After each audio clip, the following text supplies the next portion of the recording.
my You guitar hit two down. notes that sounded like the kickoff, for some reason, the kickoff to Ode to Billy Joe. Like right before it was the 3rd of June, whatever you did, I thought of Bobby Gentry and Ode to Billy Joe. She's the only lady that I've ever thought, we have finally found our female Elvis. When she came out playing and singing like she did, dancing around, her movements, long legs, long black hair, beautiful. She was going to be the female Elvis, I thought. It didn't happen. I never understood it. But the last I heard, she was just living a quiet life wherever she is. Yeah, nobody can find her, I don't think. Well, it's another podcast. It's gonna be picking it out.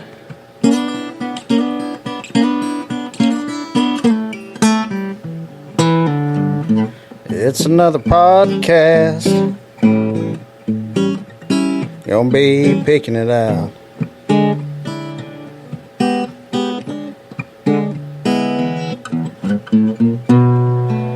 Got the legendary Miss Jeannie C. Riley in the house. Yeah, and we're gonna be picking it out.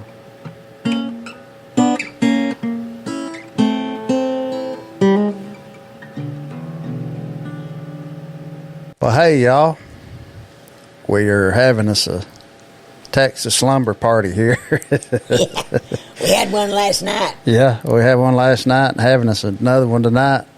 Honored to be sitting here and spending time with the legendary artist and female in country music that don't get talked about nearly enough. Miss Jeannie C. Riley.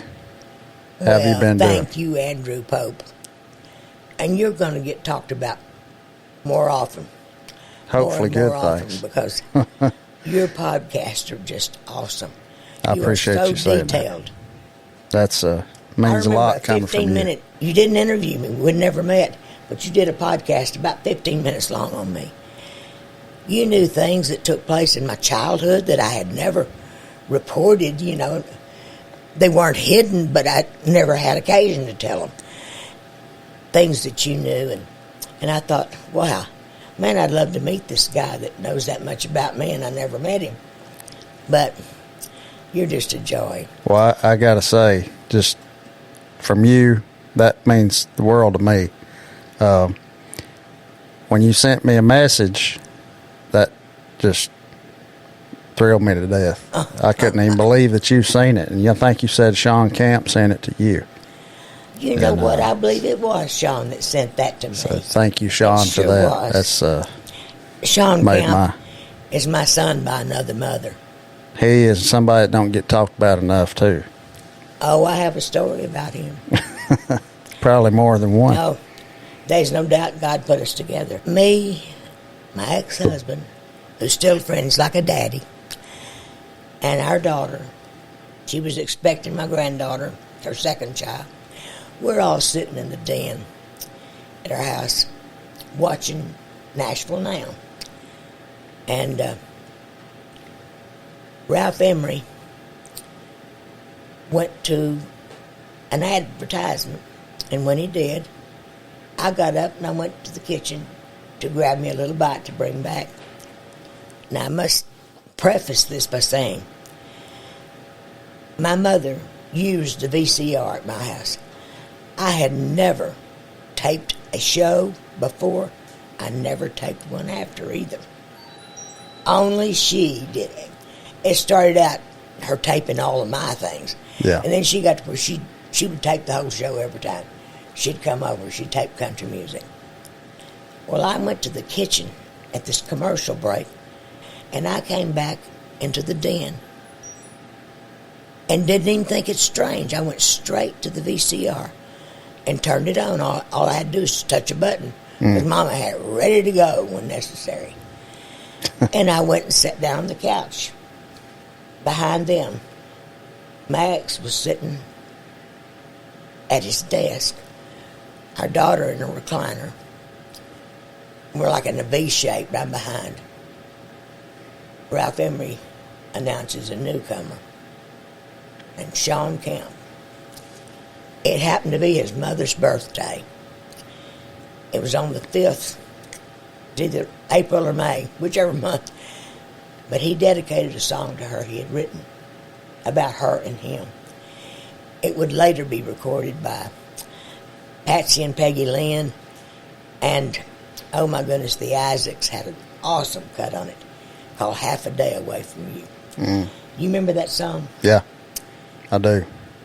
It's the cutest, sweetest song. Sure is. And as he starts to sing, first of all, he had this long, blonde, wavy hair, and at that time it was down to his waist. Big black cowboy hat on, and he was looking good. He's got that little sideways grin, like he was like a blonde-headed Elvis almost. Yeah. And he starts to sing. All of a sudden, I'm up on my feet. My ex is up on his feet, and our daughter has gotten out of the recliner.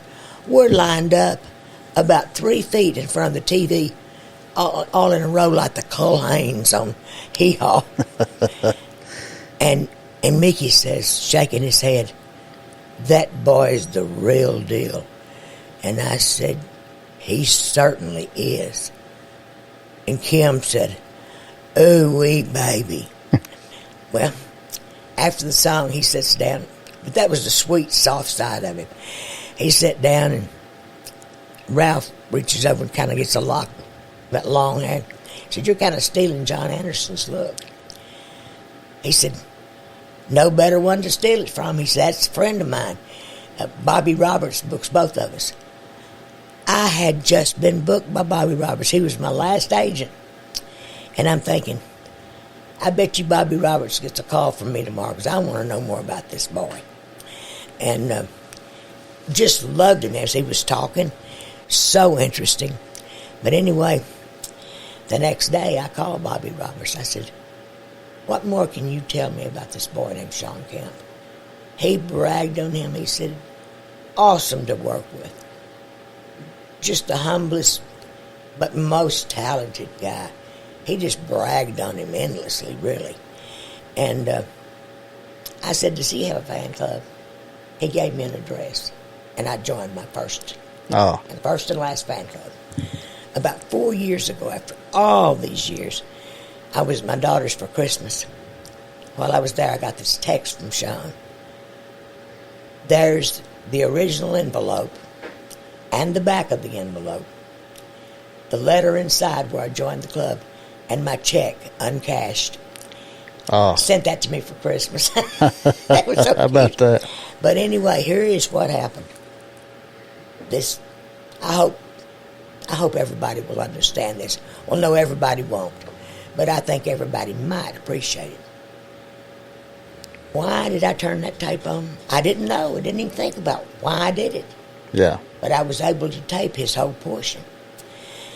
So the next morning, I wake up upstairs, and I had a 19-inch TV up there with no reception. I just played tapes on it. I would play maybe sermons. I would have my morning devotion up there. And I went to have my morning devotion, and I hear this voice inside say, "Now go down and get that tape of Sean Kemp and bring it back up here. Put it in this TV." I did. And I hear, "The reason I had you to do that, I want you to anoint this boy with oil every day in your devotion." I would put a dot of oil. I literally anoint him with oil. I'd put a dot of oil on his head for the Lord to give him ideas and for the things that he will think. His ears, what he hears. Singing, his mouth. His hands, what they reach to do. His feet, to be led. I did this every day. I anointed him with oil. Really, I just take a smear of oil from head to toe. and lay hands on the TV. Well, he got to knowing that I was doing that. I told him. And he didn't find it strange, even though he had not grown up in the church. But he was the first person that told me, "You're a lady evangelist. That's what you're supposed to do. You're a lady evangelist." He would tell me that often. But that's how we started. Last year, he was inducted he's from Arkansas. He was inducted into the Arkansas Country Music Hall of Fame and also given a Lifetime Achievement Award. He has written hits for so many people. Even got 2 songs on Garth Brooks' Sevens album. The entire industry was waiting for that one to get done because it took a while. Every songwriter in Nashville hoping and praying for one song on there, because knowing that if you got a Garth Brooks hit at that time of his career, you could buy you a nice plot of land and build you a house on it. It was one of the first major miracles I could tell about. But he had a songwriting friend named Benita Hill, who also had written a couple of songs that she had pitched to the Garth Brooks. Sean had 2 that he had pitched. She was laid up in the bed at St. Thomas Hospital, not a hair in her head, cancer, with a bad prognosis. Prettiest lady with no hair I ever saw. But he just asked me to pray for her. He didn't say go see her, but the Lord laid it on my heart to go pray over her. So I went to the hospital. Never met her before.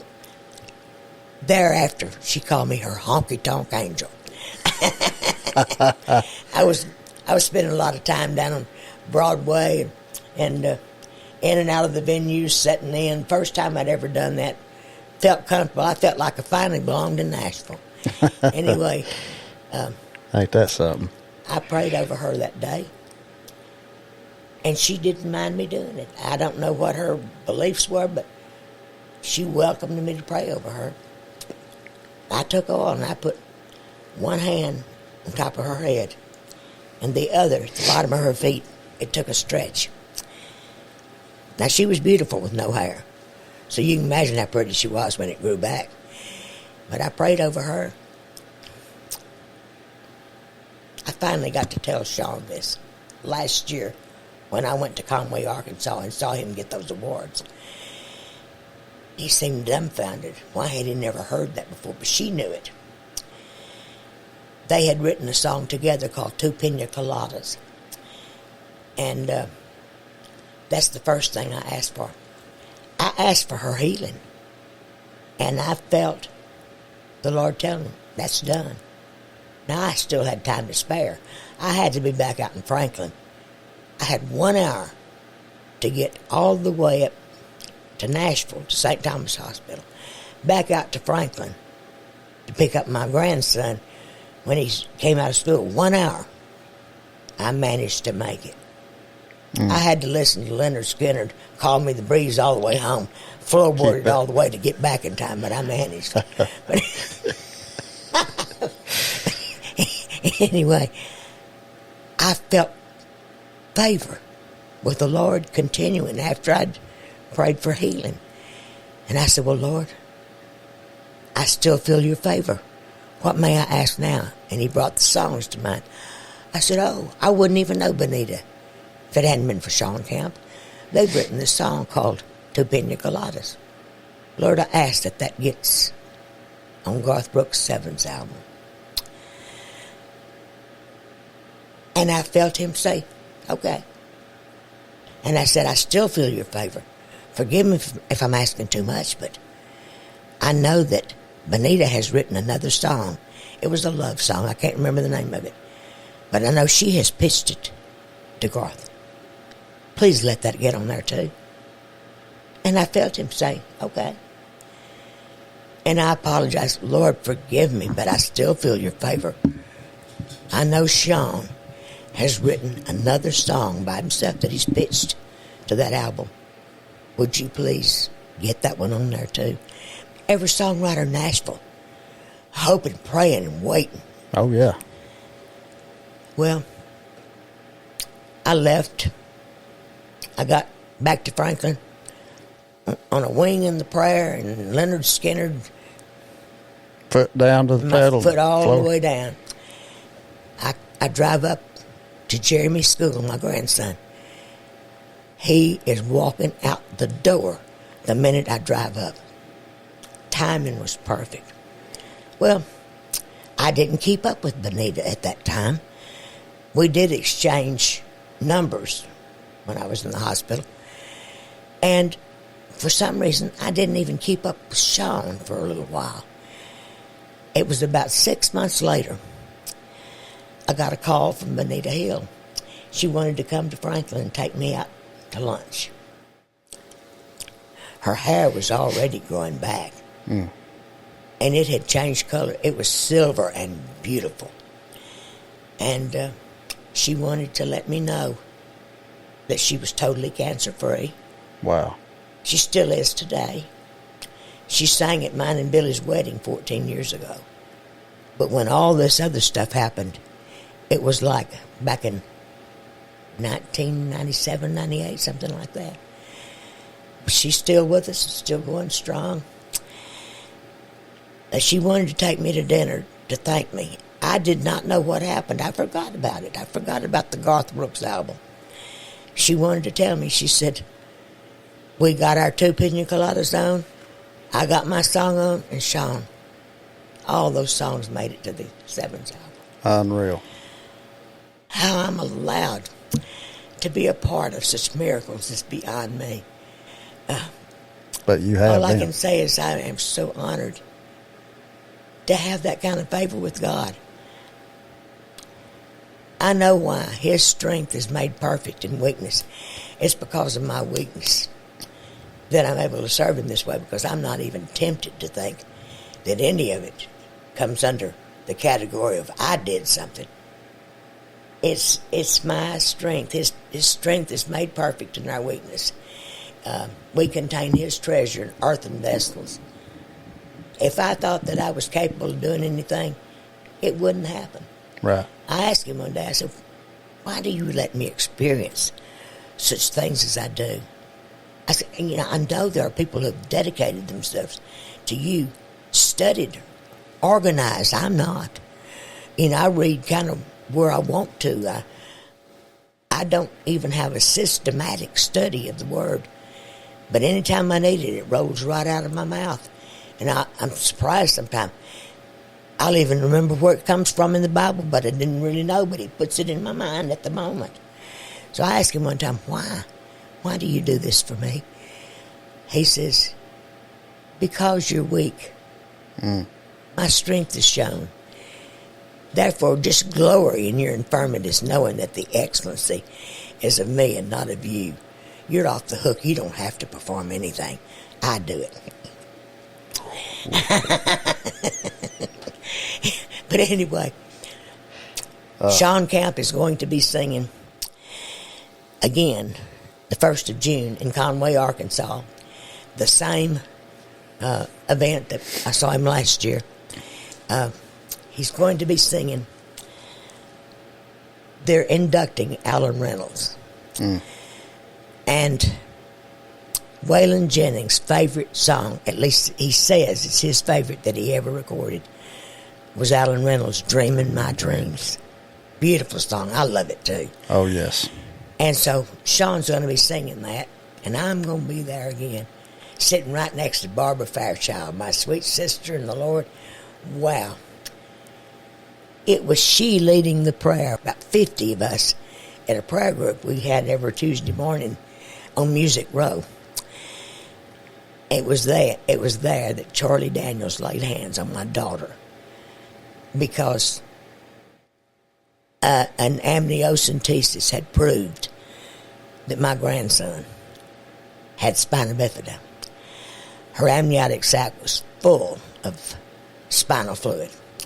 When he was born, there was a gash in his back that was healing over where it had spilled from. But I asked her to come by there to the prayer group and go have a second test run. So she came by. I'm sitting right next to Charlie Daniels, and He didn't know who she was when she walked in. But out of about 50 people, there's only standing room only.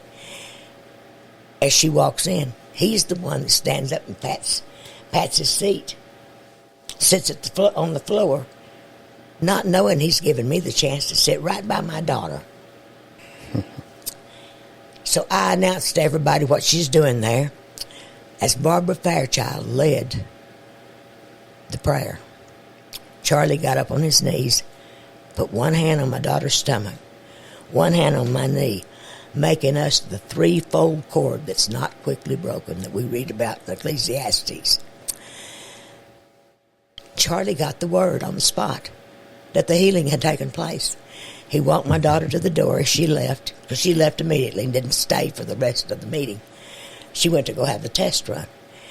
He walked her to the door and looked her right in the eye. He said, "Little lady, everything's going to be all right. You'll see." Was it ever? My grandson's 38 now. Has never been hospitalized for anything. A brilliant mind, unlike something a poor spina bifida child would have endured. Maybe not live past 30. He's brilliant. He can put them planes in the air and bring them back down and show us what every piece of equipment in the tower is all about. Never lose concentration. That's my God. I got to share that with Charlie not long before his death. Even though I'd worked with him in the past and saw him every week at the prayer thing for another 20 years or longer. Well, that was in 1987 is when my grandson was born. In June the 8th of 2019, I saw Charlie for the first time. I had pictures. I was able to show him pictures of Jeremy and tell him, "You were right. You got the word, you were right." My family thinks of him as a prophet of some sort. And his wife and I have been dear friends ever since, because she loves her Charlie, and we talk about him, and she's still grieving over him. She always will, because she says, "How do you ever get over somebody that's treated you like a queen for 54 years?" I love that woman. I love Charlie. But anyway, that's the story of my grandson. Life has been so good to him, and I was able to show pictures to Charlie and spend time with him in Grand Prairie, Texas. He was opening for Travis Tritt, another friend, and there's another story. I love him. Love Charlie, too. I never have to fast forward through any of his CDs, because I love everything Travis does.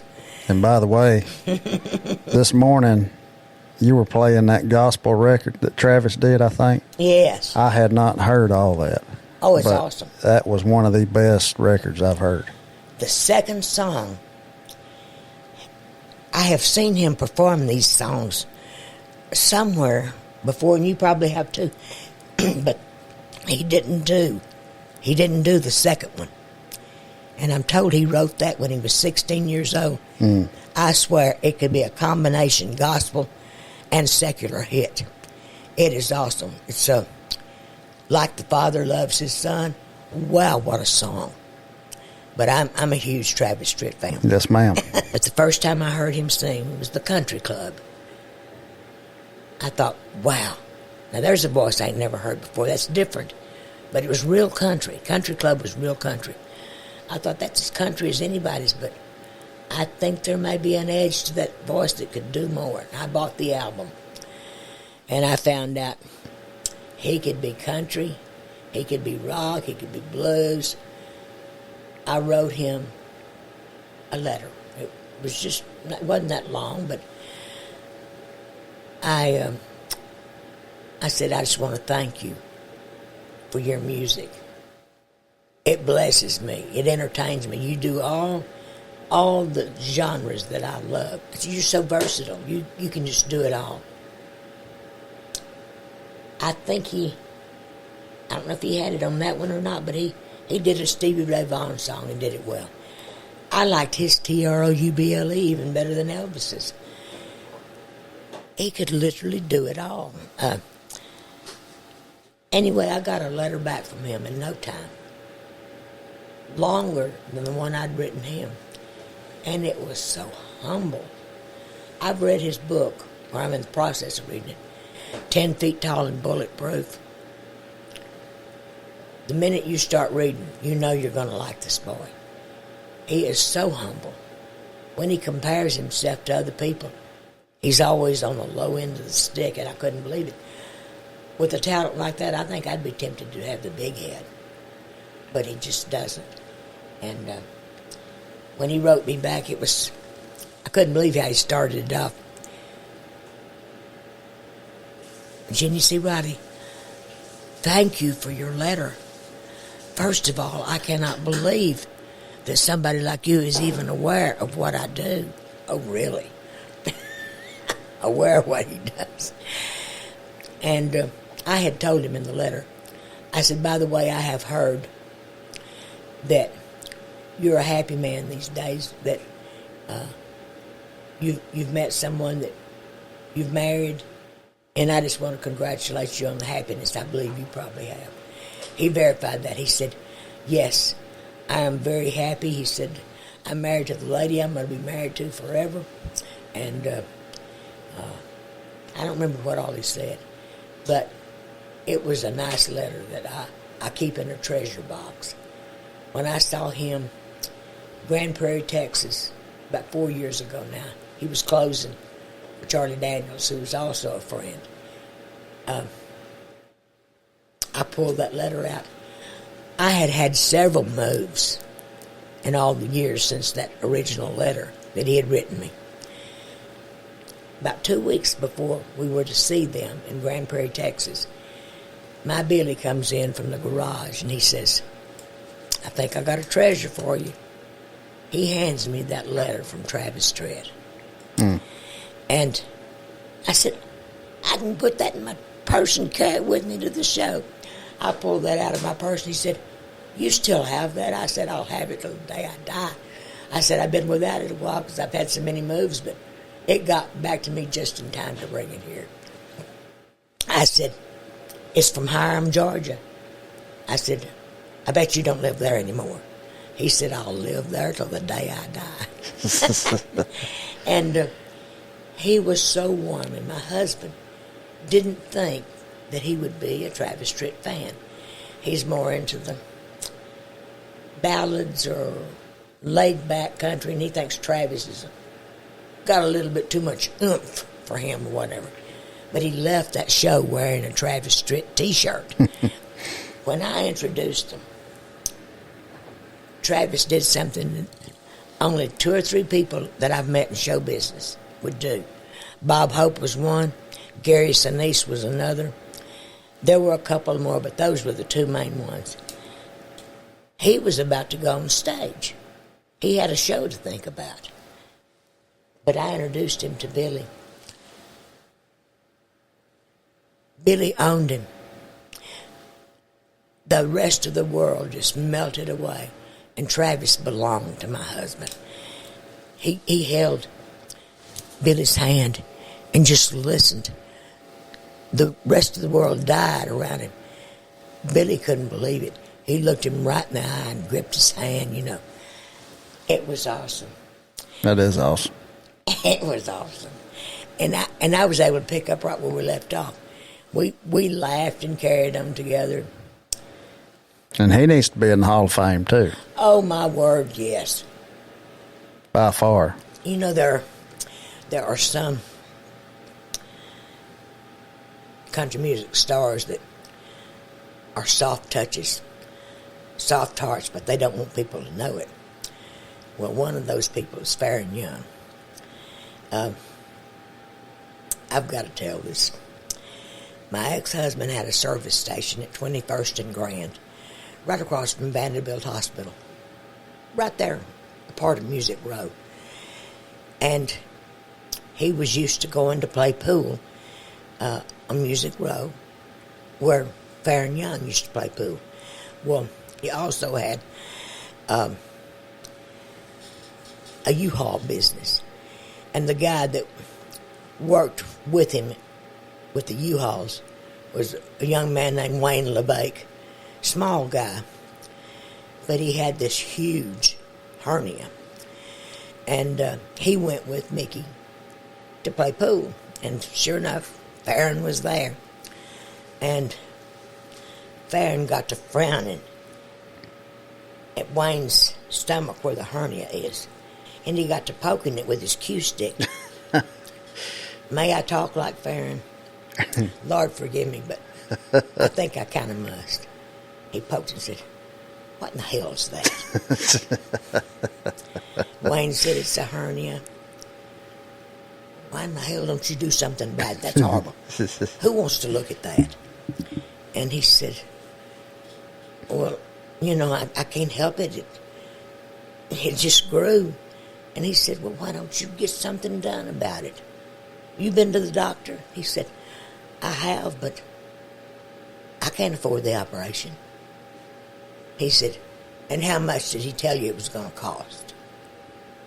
He quoted the price.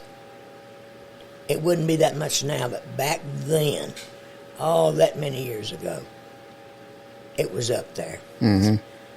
Farron laid his cue stick down, reached in his wallet, had a roll of cash, a big roll. He gave the whole cost of the operation with an extra $300 or $400. And he said, "Now the next time I see you, I don't want to have to see that damn thing."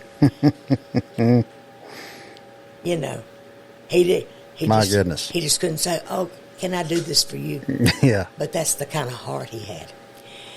But I want to tell you something, that if you were a Farron Young fan and you heard about him committing suicide, by the time that happened,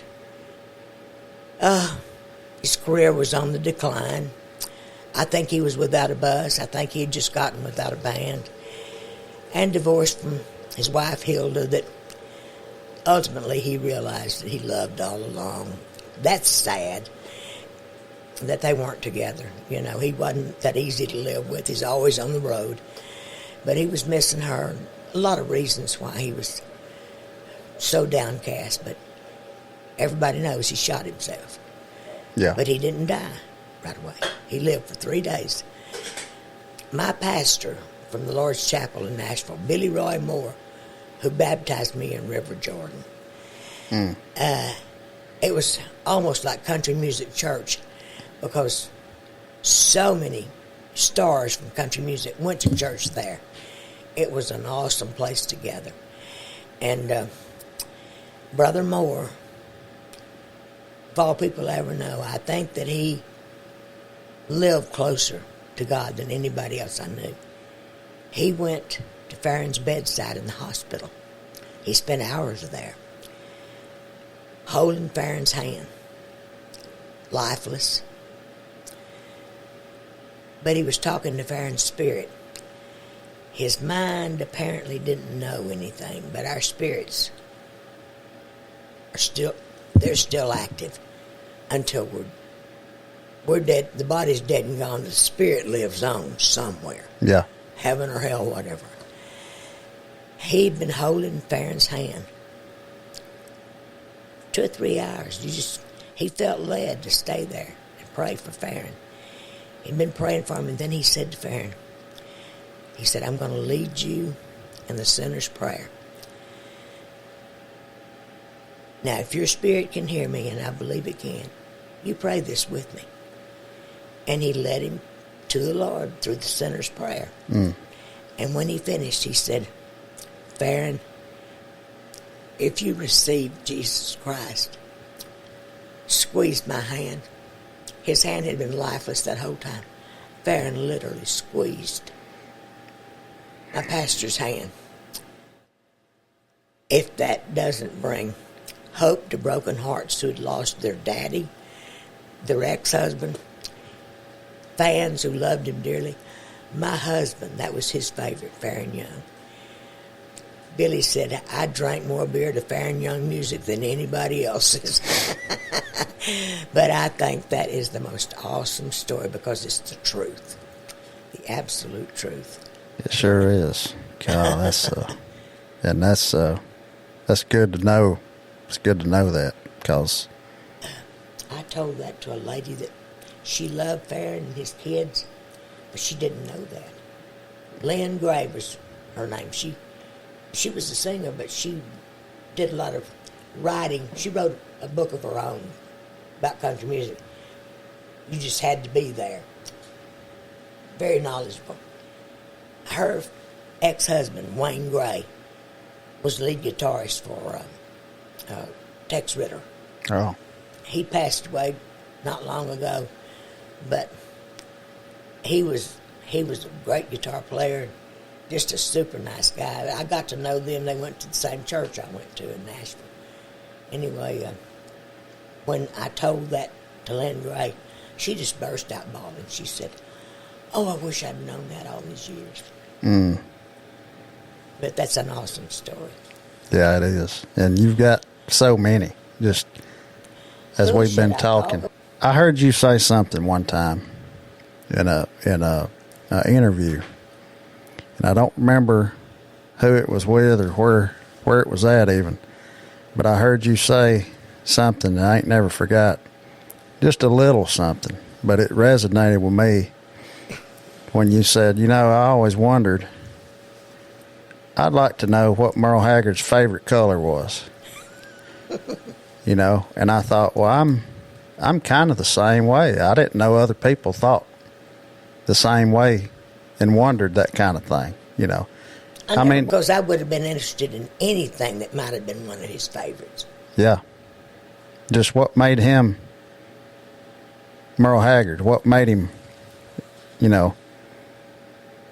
what did he favorite and what didn't he like and stuff? I mean, not to an obsessive point or nothing crazy, just little stuff like that. But I heard you say that one time. I remember exactly where I was and what I was doing the first time I heard his voice. I was in my kitchen, newlywed, washing dishes, looking out the window, and my radio was behind me. I hear the DJ say, and here's a newcomer named Merle Haggard. Well, before I heard him, I thought, what a name. Who would want to name themselves Haggard? Not knowing that was his real name. Mm-hmm. I guess I should have known because nobody would come up with that. That ain't, yeah. But it didn't matter what his name was. He could have been Rumpelstiltskin. By the end of the first line, I did not hear his first songs. I didn't hear High on a Hilltop. There's others I didn't hear.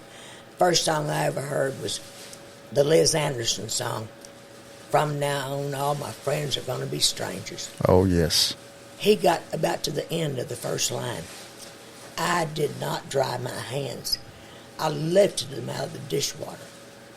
And I turned around and I walked up to the radio and I shook my finger and I said, forever, like the voice could hear me, forever, you're going to be my favorite singer. I felt like I had gotten my childhood radio boyfriend back in spades.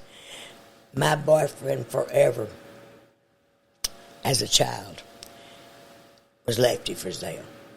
Well, Merle Haggard adored Lefty Frizzell. That's who he patterned himself after. Mm-hmm. And falling off of notes and stuff. Merle never got over being nervous around Lefty because he thought so much of him. But anyway, I was able, a couple of years later after I moved to Nashville, well, first of all, I've got to tell this. Sometime later, was I always washing dishes? I don't know. Sometime later, my ex-husband came in from work. He worked for the Texas Highway Department. He came in, and he walked in, and Merle Haggard is singing on the radio behind me. And again, I'm washing dishes. Except this time, tears are literally falling off my face and hitting the dishwater. And my ex said, "What's wrong with you? Why are you crying?" And I said, "I just want to go where that voice is coming from." Well, he didn't show any particular reaction. I didn't think any more about it. But the next day he came in, he said, start packing. He said, I turned in my notice today. I ain't never going to see another tear hit the dishwater. I'm taking you to chase your dream. And so we were gone 2 weeks later. Moved to Nashville. Got there. Well, thank God I had Connie Smith and Loretta Lynn. But my two favorites, Merle Haggard and Buck Owens, they were out in Bakersfield. We should have gone left instead of right when we left Texas. Should have gone west instead of east. Yeah. But anyway, about 2 years after getting there, maybe it was just a year, because I was only in Nashville 2 years when I got Harper Valley, so I'm going to say 1 year. It was. The DJ convention in Nashville, that's where it all happened. Now they have, like, for years they had Fanfare. They should never have changed that name. Whatever they changed it to, it couldn't beat Fanfare, F-A-I-R. Yeah. Fanfare. But back then, the big deal was the DJ convention. Every record label would have a suite in one of the hotels, and the DJs would come into town. They'd come to the suites and meet the artists, and I went to that the first time. But Capitol Records, which is what Buck was recording, Merle was recording on, he was heading up the Capitol Records show. And I went to that. I was granted the privilege of walking up to him and Bonnie Owens. I did not tell them that I had any aspirations of getting into the music business. Never mentioned that I wanted to be a singer, nothing. I walked up to them and I said, I'm Jeannie Riley, and I'm sorry to bother you, but it's so important for me to make you know that I'm the biggest fan you've got. I said, my husband makes $181 a month, and we have a $15 a week budget for groceries. I said, we eat on $12, and I have layaways that I save $1 for, but the other $2 are saved back for the next Merle Haggard album. By the time you come out with another album, I'm able to buy it. But we do without food for me to buy your records. And I don't remember what all... I did. I told him about the first time I heard him and how I'm dripping water and promising his voice, forever you'll be my favorite singer. But they meet a lot of people. Oh, yeah. He met a lot of people between then and the next year, at the end of the year, when Kraft Music Hall was sponsoring the first televised CMA Awards. I had just had Harper Valley PTA, and I was on the show, and so was he. I walked up to him and Bonnie, and I'm introducing myself again, knowing that they wouldn't remember me. They looked at one another and laughed. They said, we met you at the Capitol Records show last year. You're Merle's biggest fan. I succeeded. He knew. And throughout the years, wherever I'd be that he was, I'd remind him, still being true to your voice.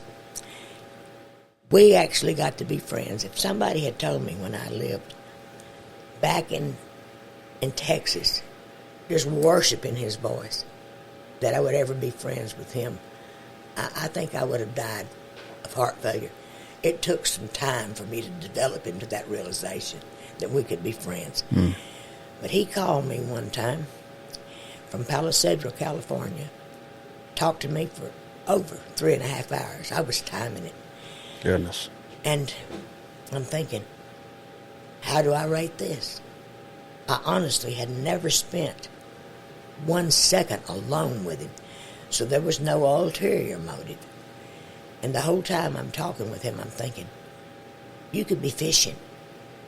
You could be fishing on the lake that you're known for, you know. You could be writing another song, or you could be playing your fiddle. You know?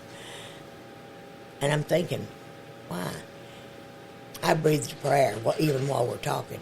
Lord, why is he doing this? And the Lord spoke to my spirit and said, he's not doing this for himself. He's doing this for you. He knows how much this means to you. Yes, he ma'am. knows you're his biggest fan, and he's going to give right. you his time. And that's the reason why, I have no doubt. He would run ideas by me. He'd say, what do you think of this? And he'd sing a line from a song I would later hear on the radio. And I'm thinking, he cares what I think about his songs. He wants to know what I think of his lyrics. You know, what kind of honor was that? Yeah. But I had an honor that maybe nobody else but me ever had. He was showing me song ideas. We know he had perfect pitch. There ain't no doubt about that. I did not have, but I could hear when something was far enough off to know that it was off key. He was just showing me lyrics. He wasn't thinking about pitch. But I actually was blessed to hear Merle Haggard hit a couple of bad notes. It was far enough off. I thought, I wonder if anybody else has ever heard this. I felt so honored. Uh-huh. I got to hear a bad note come out of Merle Haggard's mouth. I bet nobody else ever had that experience. But anyway, we were just talking along, and by that time, many people in show business, men and women, had facelifts by then. A couple, I won't mention their names, but looked like Chinamen, men and women. But there's one guy in particular. I said, Merle, I want to thank you for letting us fans who loved you see you grow old gracefully, that we get to make the journey with you, that you don't suddenly look like a stranger to us. Well, he could care less what he looked like. Mm-hmm. It didn't matter that he had been the most handsome face in country music for about 30 years. By the time I'm talking about, his face looked like a road map. And I even told him, I said, we both know that your face is just about turned into a road map, but you know what? Every line counts for something. Yeah. It's a part of your living that we get to share with you. And you've still got the brightest eyes in country music. You've still got the fire in your eyes. He loved that. Uh-huh. He didn't mind me saying he had a road map for a face because he just didn't care. Yeah. What he looked like didn't matter a lick to him. Well, you know, in them lines, and even George Jones, I know he had some stuff done later. But back in the 80s, he, of course, was going through it and got on cocaine and all that stuff with Suge, whatever his name is. But they told a story. Billy read his book, I Live to Tell It All. Yeah. He quit getting paid with money. Mm-hmm. Suge, you mentioned, was paying him in cocaine. And I'm not gossiping. He wrote it in his own story. He told it himself. Right. He lived past that. He lived beyond that, thank God. But that's how bad it was. Yeah. You know, we've read books. Another guy that we know and love, I won't call his name, we know that he had is either $1,600 or $1,700 a day cocaine habit. And he claimed that himself, wrote it in his book. Yep, sure did. A lot of stuff like that going on. Merle Haggard, by the way, sent me his book called My House of Memories. And he wrote me the sweetest note in the cover. That I go from being the girl that dripped water to tell him how much she loved his voice, to getting a book in the mail from him with a note, you know. I open it up and there's a picture of him and Teresa. He's sitting on a log or something, I don't know. He's sitting down and the family's gathered around. There's Ben and Janessa and Teresa. This was before little Emmett Irvin was born, the one that died.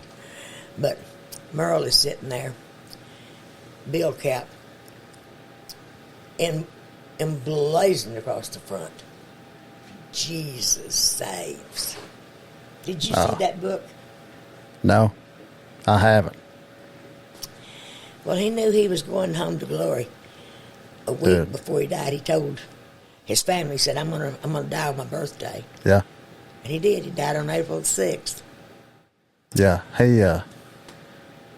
I think he might have been a spiritual being beyond what we can comprehend. You know, he just... Well, I know that his mama's prayers paid off. Yes. I definitely plan on seeing him again. Yes, You know, ma'am. Marty Stewart officiated. Did you know that at his funeral? I heard that. Yes, ma'am. Yeah, and Connie sang. I always said, if Merle Haggard dies when I'm still living, I will find my way to California. I will have to be there for his funeral. But at the time that he passed away, I was going through my unfortunate state of depression. I mean, I was so down and out, depressed for a long time. Thank God I got healing from that. I ain't had a lick of depression in 8 years and a month and a half. I got healed. And thank God. Yes. Thank God, because I don't think I'd be alive today if I hadn't got healed from depression. It was that bad. But I just learned how great God is, that he would lift me up as far down as I was in misery, that he lifted me up, healed me, and I ain't been depressed since. Now, that's miracle stuff. Yeah. It's miracle stuff.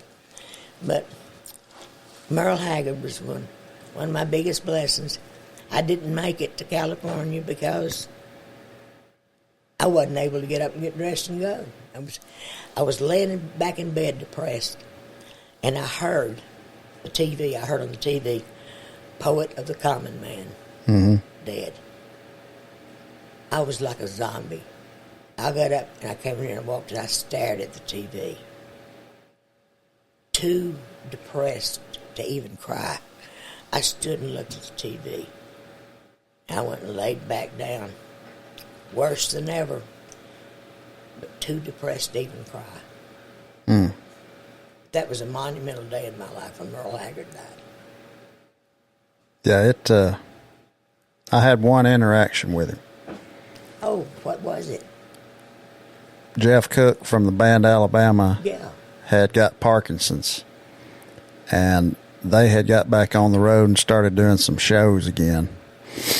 Jeff would only make a few shows here and there, logistically, whichever ones he could go to easily. So he was off quite a bit, and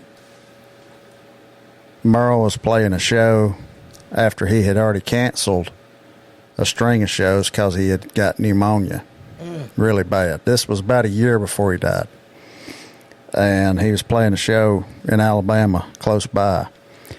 Well, Jeff invited me out there. He said, I'm going to just bring me a little amp and sit in with the strangers over here. You know, Merle always tells me whenever I'm available to come in and sit in with them. So that's what he did. And I went out there during the sound check, and they're setting the folding chairs up on the floor down there. So there ain't nobody in there. But Ben is on stage, and he's kind of doing sound check, playing around. Norm Hamlet's over there playing steel. And Well, love him. Jeff is sitting down there in the first row in the folding chairs with Merle. And so I just kind of walked down there. I went over here and sat down by Jeff. And Jeff stood up and introduced me to him and took a picture of us with his phone. And Merle was just so gracious, but really trying to study me and figure me out in a short amount of time, in tune with what I was saying. And he said, I've always liked the air in Alabama. There's just something about it. He said, but we were at the hotel and there wasn't a door sweep at the bottom of the door, so there's a gap. Hey, I seen a damn spider crawl in that's big around as my fist. And he said, we don't have spiders and stuff like that in California as much. And there was kind of a pause for a minute, and he said, well, I guess if I go crazy, just tell everybody I'm all right. Tell everybody what? Tell everybody I'm all right. Oh. And I said, well, that sounds like a song. And he just stood there about 5 seconds. Yeah, maybe so. Gave me his phone number. Said, call me Monday morning. We'll see if it is. And then just walked off. Got on stage with his fiddle and him. Here, Ben, you remember this one? You know, Don did it like this. I mean, just for 30 minutes playing around at sound check. That was awesome, wasn't it? I can't even put into words what it what it was, but I never called him. I couldn't, because I thought, you know, it's kind of like the Patty Page thing we was talking about with you. I never called him, really, not because I thought he'd be, you know, any way toward me. Just I thought, well, he ain't gonna remember who I am. He ain't gonna even remember that probably. He probably would have, though. And Bobby Bear told me the same thing. He said, well, you should have called him. He wouldn't have gave you his number. I said, man, But the night he died, I had wrote that down, what he said. If I go crazy, just tell everybody I'm all right, you know. And the night he died, I sat there, and it was like he was in the room with me, and I wrote that song. So, kind of glad I didn't call him, really, you know. You should have, though. Yeah, I should have. I can't get that one back. He called me one time, all upset. They had put a heart on what? Can't think what you call it. Pacemaker? Yes, that's it. They had put a pacemaker in his heart, and he didn't need it. My Lord. He was so mad. He said, I've got this thing in my heart that I don't need. And I'd had problems with it before with my heart, but he said, I don't know what to make of this. He said, I am just so upset, and now I'm afraid it's going to cause me problems. I said, well, I think I got a verse of scripture for you. It just came to me. I think it's from Psalm 118. I forget which verse. The verse says, I shall not die, but live and declare the works of the Lord. He said, I'll take that. The next thing I got from him was that book when he's wearing the Jesus cap. Oh.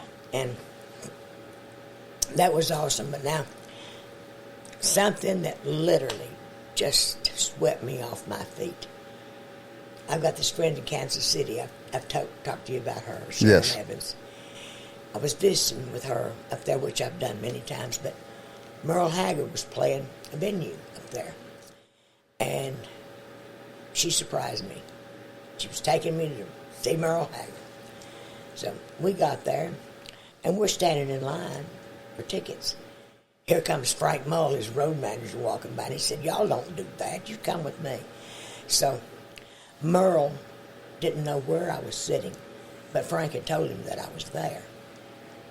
Actually, we're sitting on stage, probably,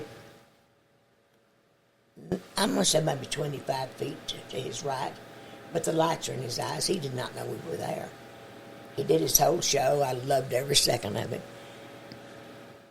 Right before his closing number, he said, I don't know where she's sitting, but a dear friend of mine is here tonight. He said, Jeannie C. Riley, this song is for you. Mm. And he sang, Today I Started Loving You Again. Oh. Well, I was so honored that he had dedicated me a song, but I was thinking, maybe you should have chosen another song to dedicate to me. Because what are these people going to think?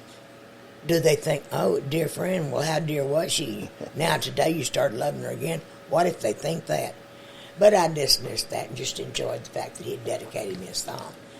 But now I did not plan to do this, but when he finished the last note, I leapt up off the chair. I said, no. Flew to center stage and threw my arms around Merle and just rocked him. Well, I had already gained a few pounds, not like now, but I had already gained a few pounds and cut my hair short. I do not believe the audience knew that I was Jeannie C. Riley, even though he had just dedicated a song. I looked like some crazed fan that just invaded the stage. But that was actually the last time I saw. No, I saw him one time after that. I saw him. He played the Ryman. It was the last time he played the Ryman. And I want you to know, the music business had turned out for him. You couldn't hardly name somebody who wasn't there.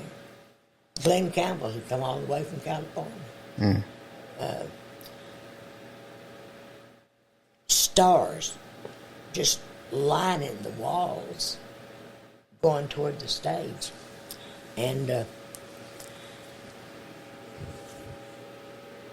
I got a chance to go into his dressing room and talk to him, just briefly, because everybody wants to talk to him. Yeah. But he went out to do the show, and I'm sitting probably, really maybe no more than 15, 16, 17 feet to the right of Ben. Ben was already playing guitar for his daddy. He was only 17. And I mean, he played the dickens. I couldn't believe how good he played. He's amazing. And I saw him a week ago at the Barnhill Center here in Brenham. Him and Noel together. I have to say, I don't believe I've ever heard the Strangers themselves sound better than those Haggard boys last week. They were awesome. And afterwards, after hearing all the wonderful music, they were so sweet. They stayed and signed autographs. Talkative, warm, humble. Ben even asked my phone number to keep in touch. The way he played that guitar, to think that he even would think about having my number is more than I could. Well, I could handle it. I did, but I mean, more than I could believe. But after he got back to the room that night, he sent the picture of me and him that I've seen show up on Facebook. Yes, ma'am. I hadn't done my post yet. I still intend to do one of me and Ben and Noel. But somebody posted it. I don't know who. Maybe him. I don't know who. I think it was him. But I love the fact that it circulated, because that boy is so gifted, so talented as a singer and yes, ma'am. guitar player. I can't wait to hear more songs that he's written, because if he got those other two gifts from his daddy, well, he outdid his daddy on the guitar. I have to tell this. I don't know what Merle thought about it, but he told me one time. He said, I never aspired to be a singer. He said, my desire is I wanted to be a great guitar player. And I told Merle, I said, you know, I think you're just going to have to be satisfied with being a good guitar player and the greatest singer in country music. I think that's what you're going to have to settle for. He could never play what Ben Haggard plays. No. He had his style, and I love his style, you know. It's just, I love Willie's style. But I love Willie Nelson. Billy thinks that Willie Nelson sounds like he's hitting bad notes sometimes. Yeah. If he does, he's doing it deliberately. He does it deliberately, exactly. I love Willie Nelson's music. Yes, he's a genius. I love the Outlaws. I love Willie, Waylon. Johnny Paycheck was considered one. I was the female vocalist on the Johnny Paycheck show before Harper Valley PTA. A lot of people don't know that, but we were label mates. And I was on his road show. And you know, some people are shocked when they hear this, because he's been said to be the outlaw of all the outlaws. But I never saw that side of him. I traveled the country, would fly, would be in a Cadillac with a band all piled in. But I never saw the outlaw side. He didn't let me see that side of him. If anything, he was protective of me, knowing that I'm fresh in from Texas, just a young girl, never been anywhere, didn't know that much. He was a gentleman. That's the only thing I knew about Paycheck. I wasn't on stage when he was on stage. I was his show opener. Mm-hmm. I did 4 songs, and then I got to that audience as fast as I could after the show to sit there, and I didn't miss a note that he sung or played. He played his own lead really good. And unlike a lot of lead players that you can tell if they're going to hit their licks, they have to back off what they're singing, his was together. You would think somebody else was playing the lead, but they weren't. And he was so good on the steel guitar. A lot of people don't even know that. Mm-hmm. And they also don't know that he wrote several iconic songs that people don't even know to credit him with. Johnny Paycheck's one of the greatest talents that we've ever had. His old violin, Oh, I know that was biographical, but there's another song he did called The Outlaw's Prayer. mm-hmm. Somebody else wrote it, but it's totally narrated. What do you call that? Recitation. Recitation. Thank you. It was an awesome recitation. And at the end of it, well, you know, in the song, this guy visits a church. He's got long hair. He looks like an outlaw. But he goes into the church, and they tell him he can't come in with that long hair and dressed like he was. And he sees a picture of Jesus in there, and he says, I believe he had long hair. You know? He comes out and sits on the steps, and he's musing about all this. He looks at all the fine cars out there and thinks, wonder how many hungry people there are in the world or whatever. The last line of the song is, he's talking to the Lord from that porch he's sitting on. Something about when it's all said and done, that when it's his time to go, whatever, you know, he says, see you later, Lord. I hope. Last 2 words, I hope. Mm-hmm. Well, he had some hard times before he died after that in a care home. But I expect to see Johnny Paycheck again because I'm ever so certain that he found the Lord. He was raised to know him, and I expect he's going to be one of the first people I get to see when I get there. I love Johnny Paycheck. His son, John Paycheck, Mm-hmm. has now moved to Texas, and I'm seeing him on Facebook a lot. And Good. We're Facebook friends now. Really nice guy and good singer. I guess the apple just doesn't fall far from the good trees. Well, you know, you could really probably kind of relate to all them guys, all the outlaws, because you wasn't trying to act like one, but everybody thought you was probably in the industry. Well, I'm going to tell you an outlaw song. My favorite, The Way You Never Did. It could be so biographical. I didn't have to be an outlaw to relate to the words, but I could have written, I've always been crazy. Every word fit. I've always been crazy, and the trouble that it's put me through. Been busted for things I did and I didn't do. Mm-hmm. I can't say I'm proud of all of the things that I've done, but I can say I've never intentionally hurt anyone. I've always been different, 1 foot over the line, winding up somewhere, one place, One step ahead or behind.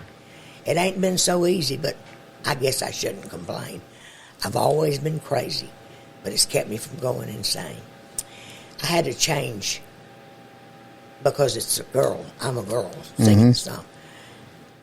I changed it to beautiful instead of beautiful lady, as Waylon would sing. Beautiful dreamer, are you sure that you understand the chances you're taking loving a free living man? Are you really sure that you really want what you see? Be careful of something that's just what you want it to be. That's the line of all lines. That's so good. And I've always been crazy, but it's kept me from going insane. Nobody knows if it's something to bless or to blame. But so far, I ain't found a rhyme or a reason to change. I've always been crazy, but it's kept me from going insane. Yeah. My favorite wailing song.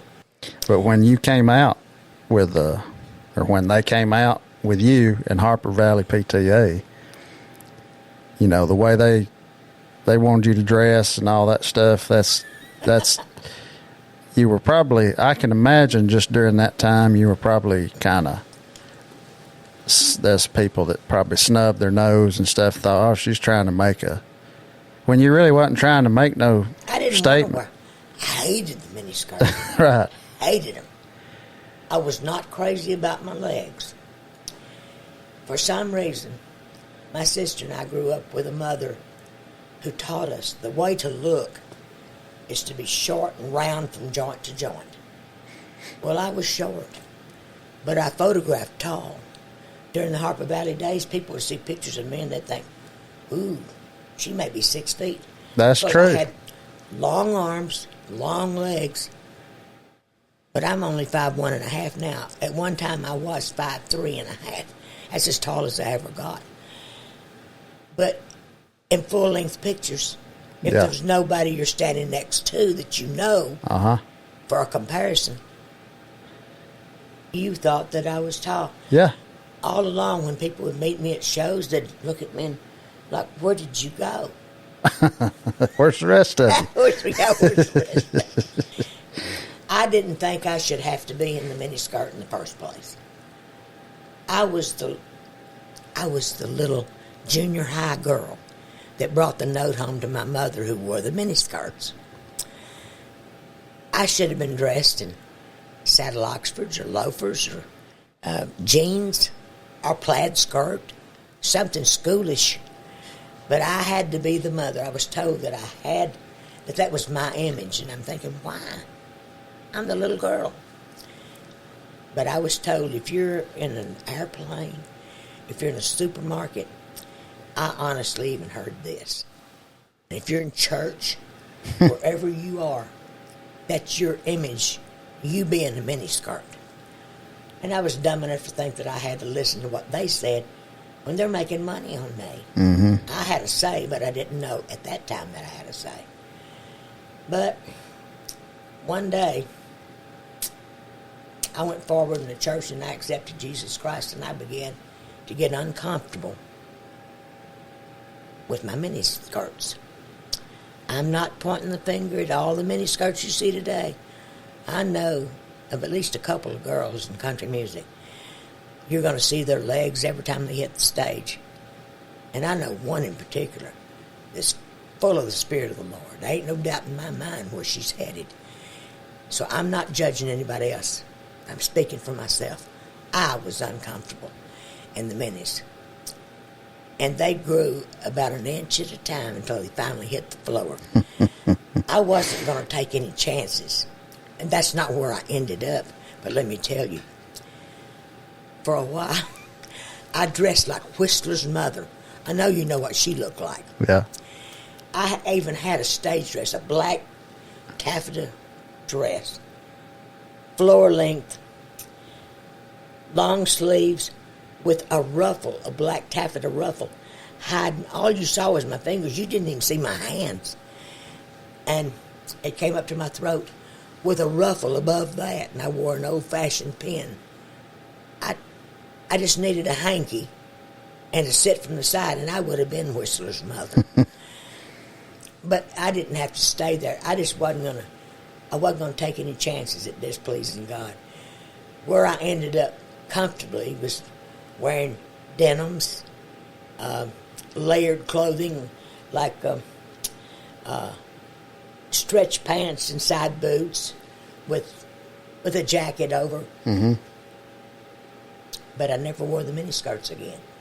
I would go on stage and I would hear people shout, "Where's the miniskirt?" If I'd had the personality, I would have gotten it. Can you imagine? I would have taken it. On the road with me, I would have taken a dummy or a mannequin. I would have taken a mannequin and put a mini skirt on her. Now they got a mini skirt to look at. Yeah. I don't have to be wearing it. Somebody hollers, "Where's the mini?" I said, "There it is,"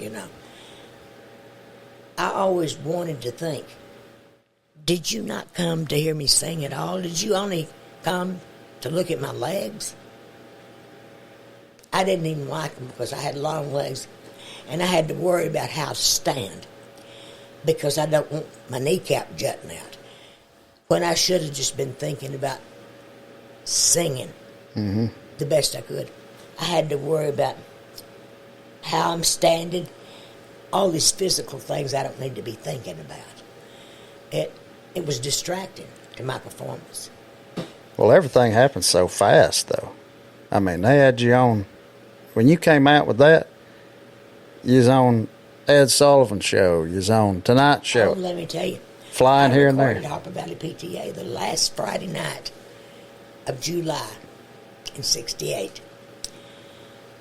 1 week from that night, I was in Philadelphia filming Teen Beat with Dick Clark.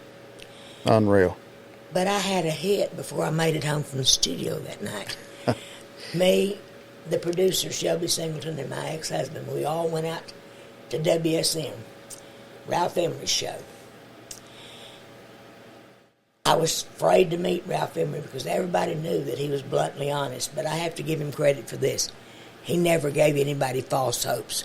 No. If you took your record out there and he thought it was bad, he would listen to just a few notes and say, lift that needle up, and he'd say, sorry, but don't quit your day job. I didn't know what I was going to hear. So he put Harper Valley on, and it was only an acetate. You don't know what that is, but that's a very temporal thing. It had not been mixed. It hadn't been mastered. Certainly days away from being pressed. Just an acetate. He put that acetate on, let it play. No more than 2 lines. And he lifted that needle, and I'm thinking, oh no. But he cued it back up to the start and said, this is Jeannie C. Riley, Harper Valley PTA. I want you to know the switchboard lit up like a Christmas tree. People calling in, who'd you say that is? I've never heard that voice before. And Jerry Kennedy introduced a new sound to country music. People thought it was a dobro, but he didn't play it flat. It was a resonator guitar. And it introduced a whole new sound to country music, which Shelby Singleton should have kept for me. That was my sound. But he followed Harper Valley PTA with a song called The Girl, most likely. A ton of rhythm guitar. No resonator guitar in sound or sight. So Jerry Kennedy, who thought so much of Shelby, my producer, that he even named one of his sons Shelby.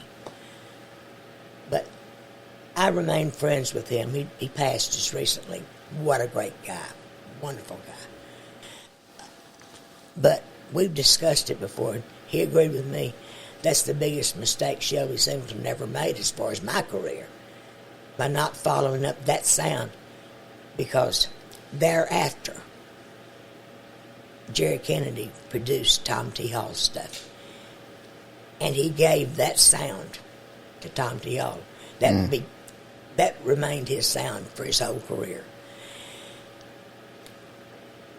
I don't begrudge that because I love Tom T. Hall. If it hadn't been for him, there wouldn't have been a Harper Valley PTA. That's right. I remember one time when we would have guests come to see us in Tennessee. My mother would always want to take them on a tour of the stars' homes or whatever. We didn't live all that far from Dolly Parton, so we'd go to her house. We'd take them to Carl Smith's ranch. I took them to Fox Hollow. Everybody knows that's Tom T. Hall's home, Fox Hollow. I'm edging up the driveway because you can't see the house. The way it's sitting, you got to drive up the driveway a little ways to see the house. And I'm driving up there and hoping Nobody comes out of the house and looks down the road and sees us trespassing. But there was a studio down closer to the road, and that's where Tom T was. He comes walking out of the studio, heading toward the car, and I'm thinking, oh no, he is catching me trespassing. He walks up. He didn't know it was me till he got to the door. I looked at him, I said, I'm sorry, I'm trespassing, but we got friends in town, and they just really wanted to see where Tom T. Hall lives. He said, you get on up there to the house. He said, Dixie's probably working outside in the yard. He said, you tell her that you want to show your friend the house. He said, I wouldn't have Fox Hollow if it hadn't been for you. Mm. Well, that's the truth. That did my heart some good. Was he there whenever y'all cut it, Tom? Tom was sitting in Tootsie's Orchid Lounge. He was just Tom Hall. The day after he became Tom T. Hall, when I became Jeannie C. Riley instead of just Jeannie Riley. He didn't have a car. But somebody on the session, one of the musicians, knew him and called him, knowing he would be at Tootsie's Orchid Lounge, hanging out. Called him and said, if you want to see one of your songs making history, get up to Columbia's main studio. I'm told he ran. He literally ran. It wasn't quite a mile, but he ran, and that's where I met him that night. And it was awesome for both of us. He had been in town trying to get some things going. He had a few cuts, but nothing massive. I had actually heard about Harper Valley PTA.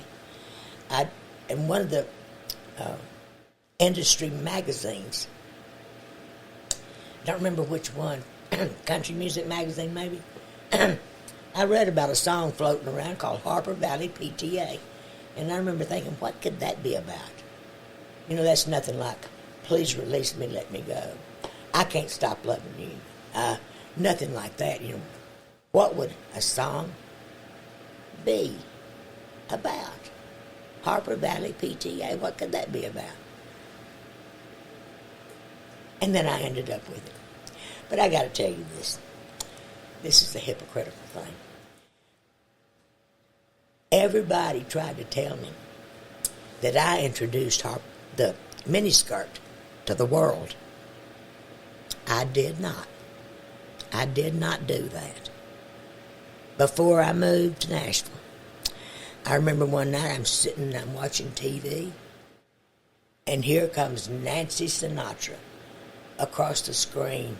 These boots are made for walking. She was wearing a miniskirt and boots, and I remember thinking, what's the world coming to?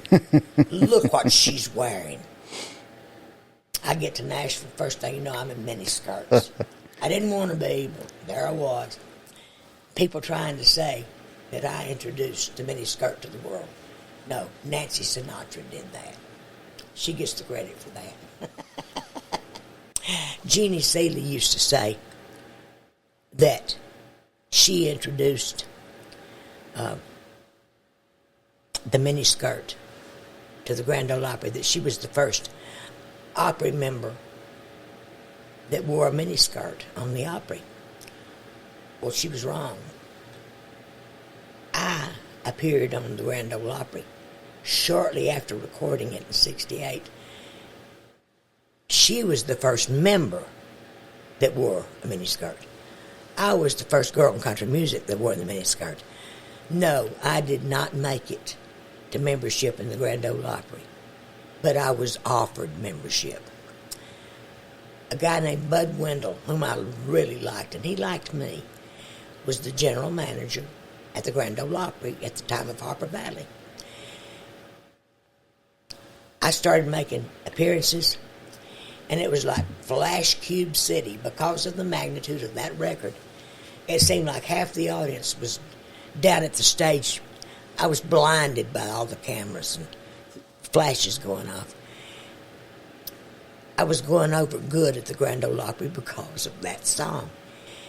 And so Bud Wendell, the general manager, got together with my management team. I don't know why they thought my producer was part of my management, but nobody did anything without Shelby Singleton's approval. It was him, my booking agent, and there was one other guy. There were 3 people that were in charge of my career. And they were offered membership for me. But Bud Wendell didn't think about inviting me to the meeting. They're in charge of my business. He thinks, he didn't think about having me there. He didn't think that would be necessary. Because he was certain that surely they would accept it. But not only did they turn it down, they did it very arrogantly. It was my dream to become a member of the Grand Ole Opry. That's really why I moved to Nashville. I watched it every time I could see it televised. And if it wasn't being televised, or if I was somewhere that wasn't a TV, I was listening on the radio. That was my dream. I didn't even hear about what happened for a year. When somebody told me, you talk about being brokenhearted. They didn't turn it down and just say something like, she's too busy for that right now. But this was the attitude that I was told that they showed to Bud Wendell and the Opry.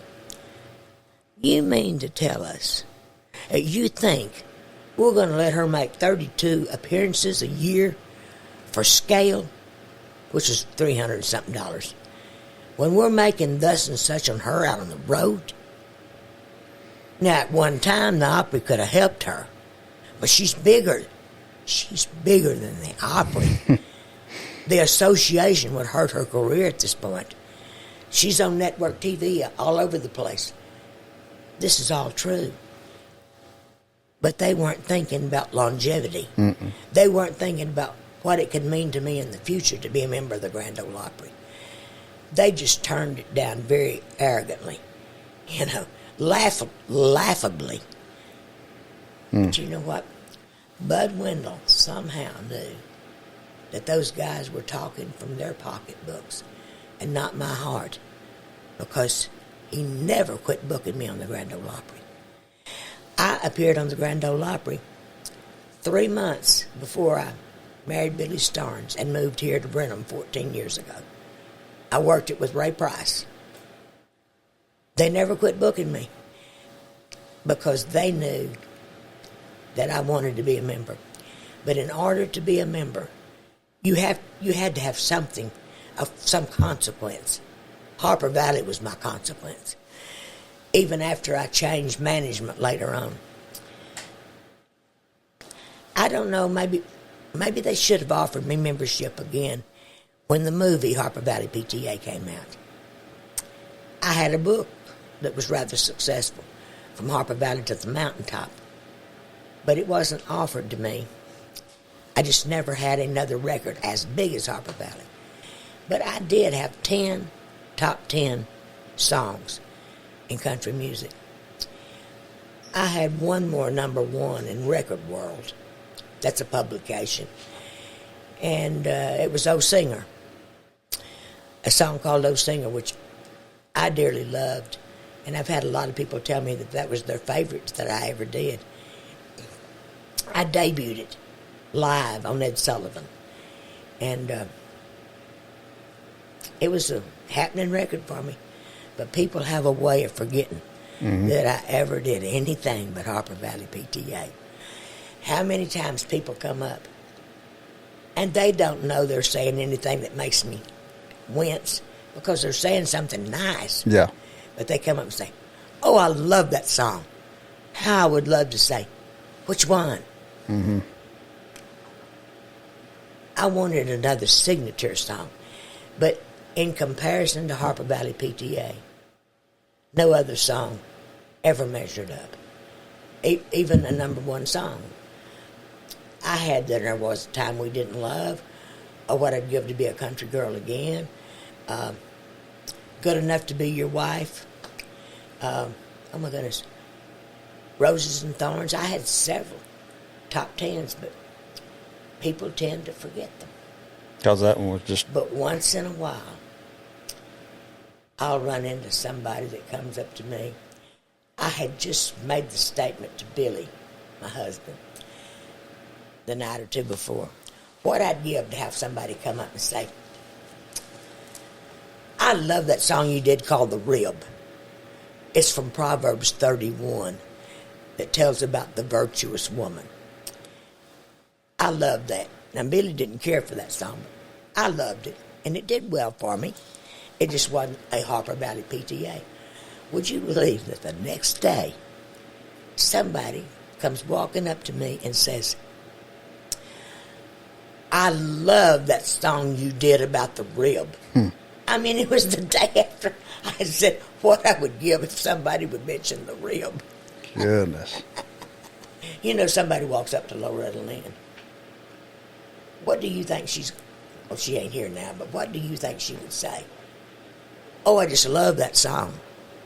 Well, now are you thinking about, you ain't woman enough to take my man? Could it be coal miner's daughter? Is it don't come home a drinking? She could name them all day long. My favorite that she ever did, she did not write it. But I thought she did because it meant so much to Mooney, her husband. Love is the foundation.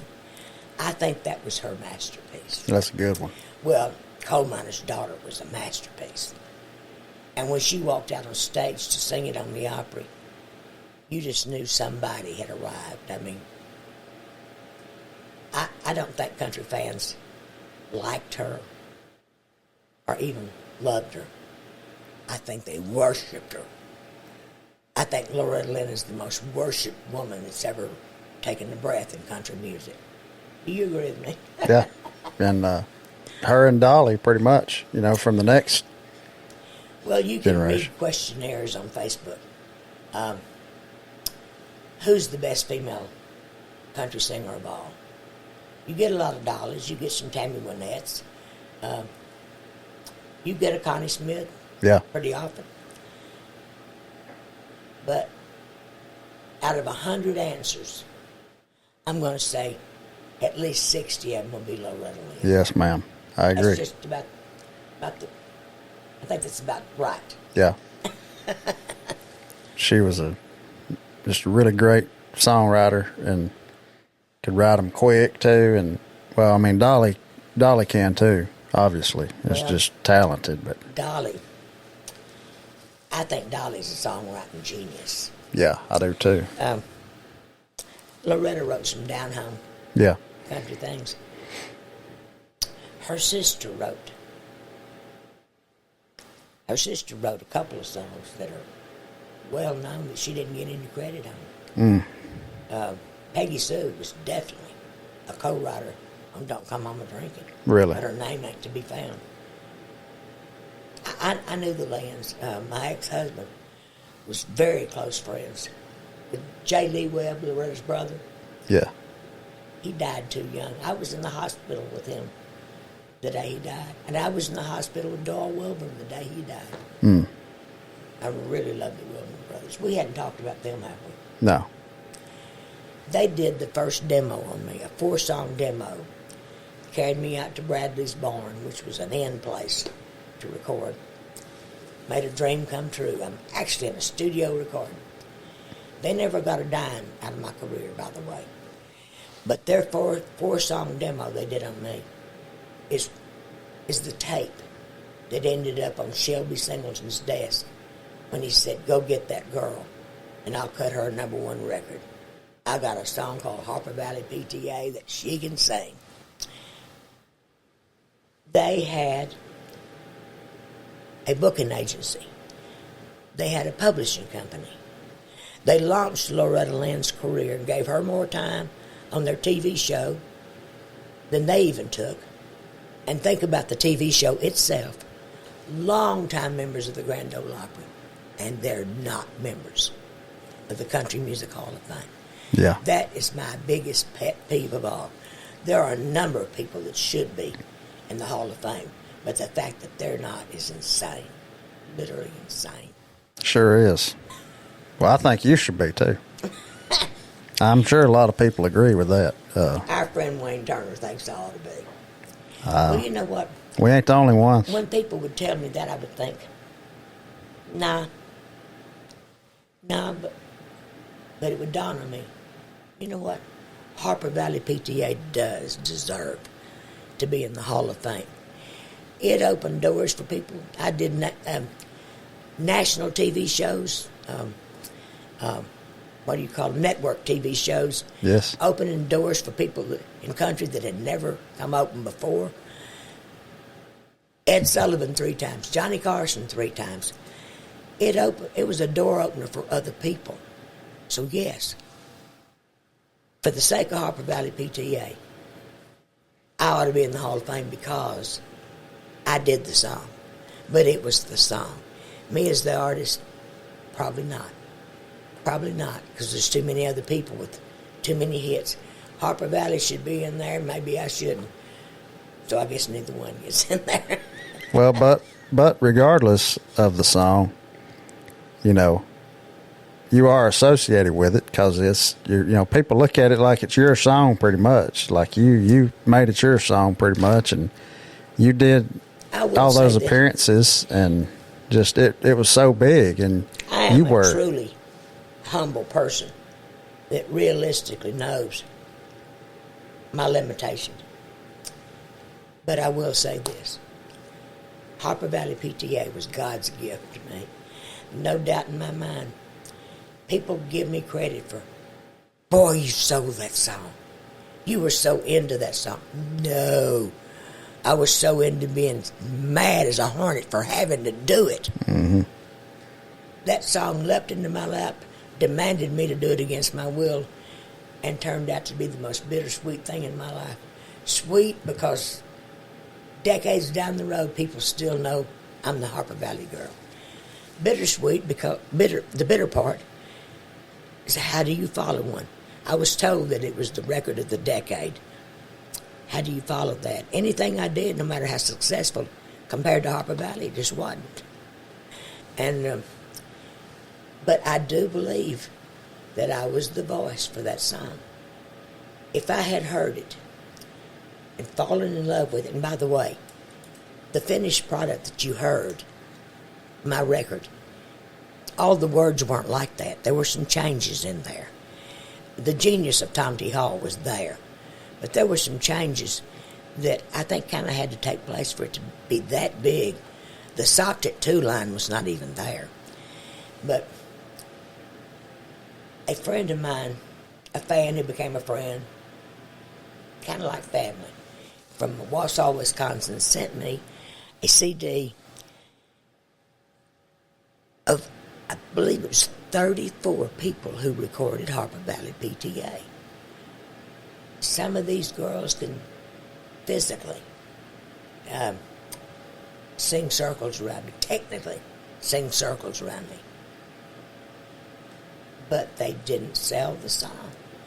People had so much trouble with the phrasing. Great singers. I was just mad. I'm mad that I'm mad because I had to sign a 3-year contract with a guy that I don't trust. And by the way, for whatever I may have said about Shelby Singleton, the man had a change of heart before he died. He began to pay me royalties after many years. Good. Prior to that, the royalties I was paid was on a 1 million selling record, a 1 million selling album. He couldn't deny paying those royalties because they were RIAA certified. Yeah. It was known that they had sold that much. So I was paid on them. But for like 20-some years, I didn't get paid any royalties.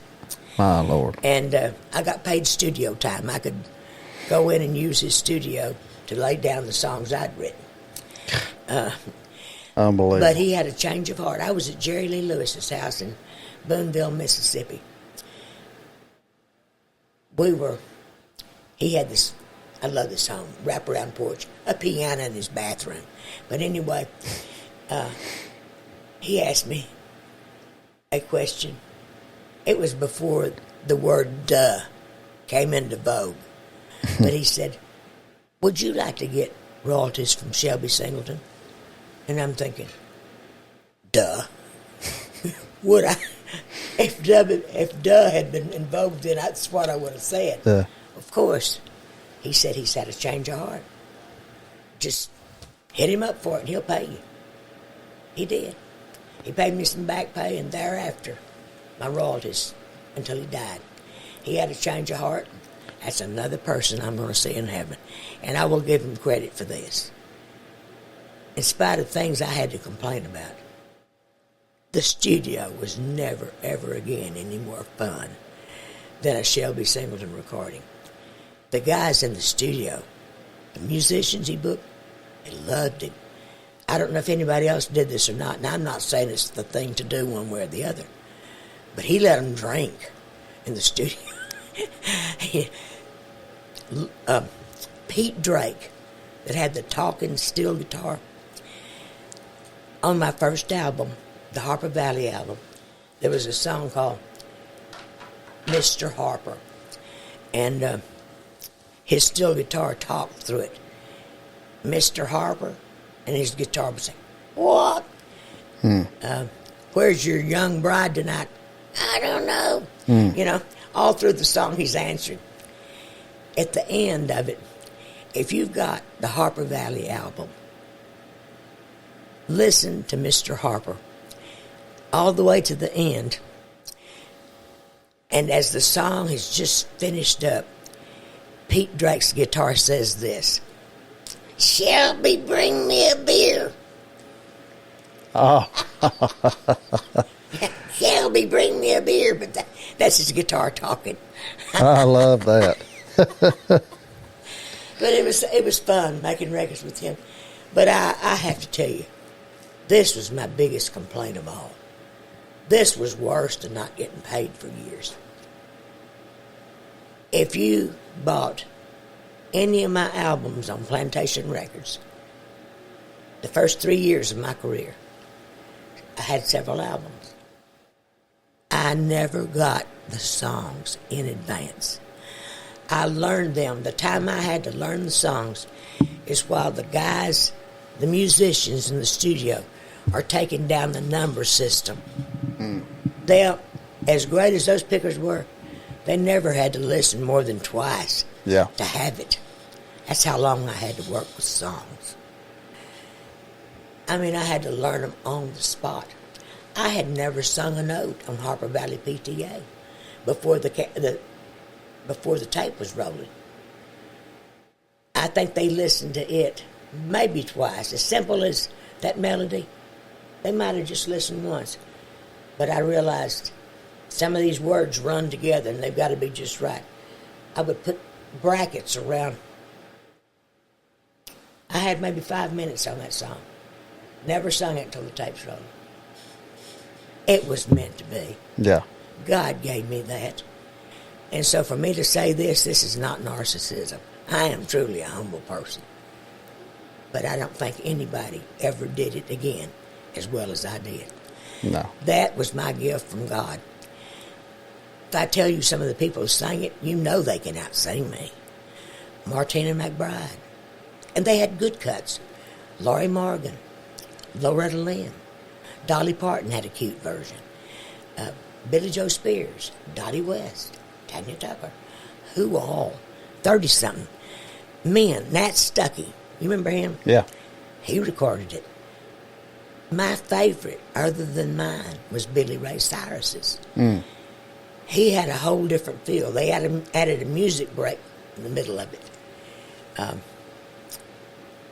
He sounded British. He sounded somewhat British on it. But if you've never heard Billy Ray Cyrus singing Harper Valley PTA, listen to it. I know you're going to like it. I was invited to come out for the video. He wanted me to come, but that was back when I was depressed. He should have waited till right after March of 2018, because I would have been there. I ain't been depressed since, and I ain't never going to be, because I've learned what depression is, and I've learned what mania is. Mania was short-lived. Depression could be for years. But I learned I learned that those things are demons. They are the names of demons. Mm-hmm. The Bible tells me, and it tells anybody who reads it, have the sound mind of Christ. Would he tell us to have something he's not going to let us have? So I disclaim it. Well, you tell me to have a sound mind, I choose to have it. Thank you. I spent years being diagnosed as bipolar. Mania, short-lived, but while it was there, oh boy, I had suddenly taken a bite of the apple and I knew everything. And you've all got to hear about it so you can know it too. You love it when you're like that, but nobody else does. You drive everybody around crazy. And if you don't know that these are demons, you better not stop taking your medicine.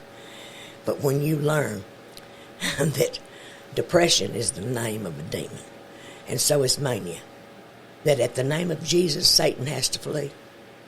Anytime I've been tempted to think depression, I said, wait a minute. I slept with you too many years, depression. I know you. I know you a mile off and you're not welcome here. You go back to hell where you came from. And guess what?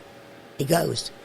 He doesn't even tempt me anymore. He gave up on that trial a long time ago. And I don't have to take medicine. You don't doctor demons with medicine. I doctor them with the Word of God. But if you can't have the level of faith to receive that, please don't quit taking your medicine. It can help you a little. It ain't going to cure it. But it can make life easier for the people around you. It may be a little easier for you. But I know how to get rid of it. You've had so many miracles. One after the other. You did some shows with Hank Jr. pretty early. And you got a good story about being in Missoula the day that he fell off the mountain in Montana. I have been Hank Williams Jr.'s cheerleader since he was a teenager.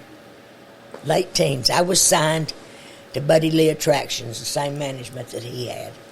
So we were placed on many shows together.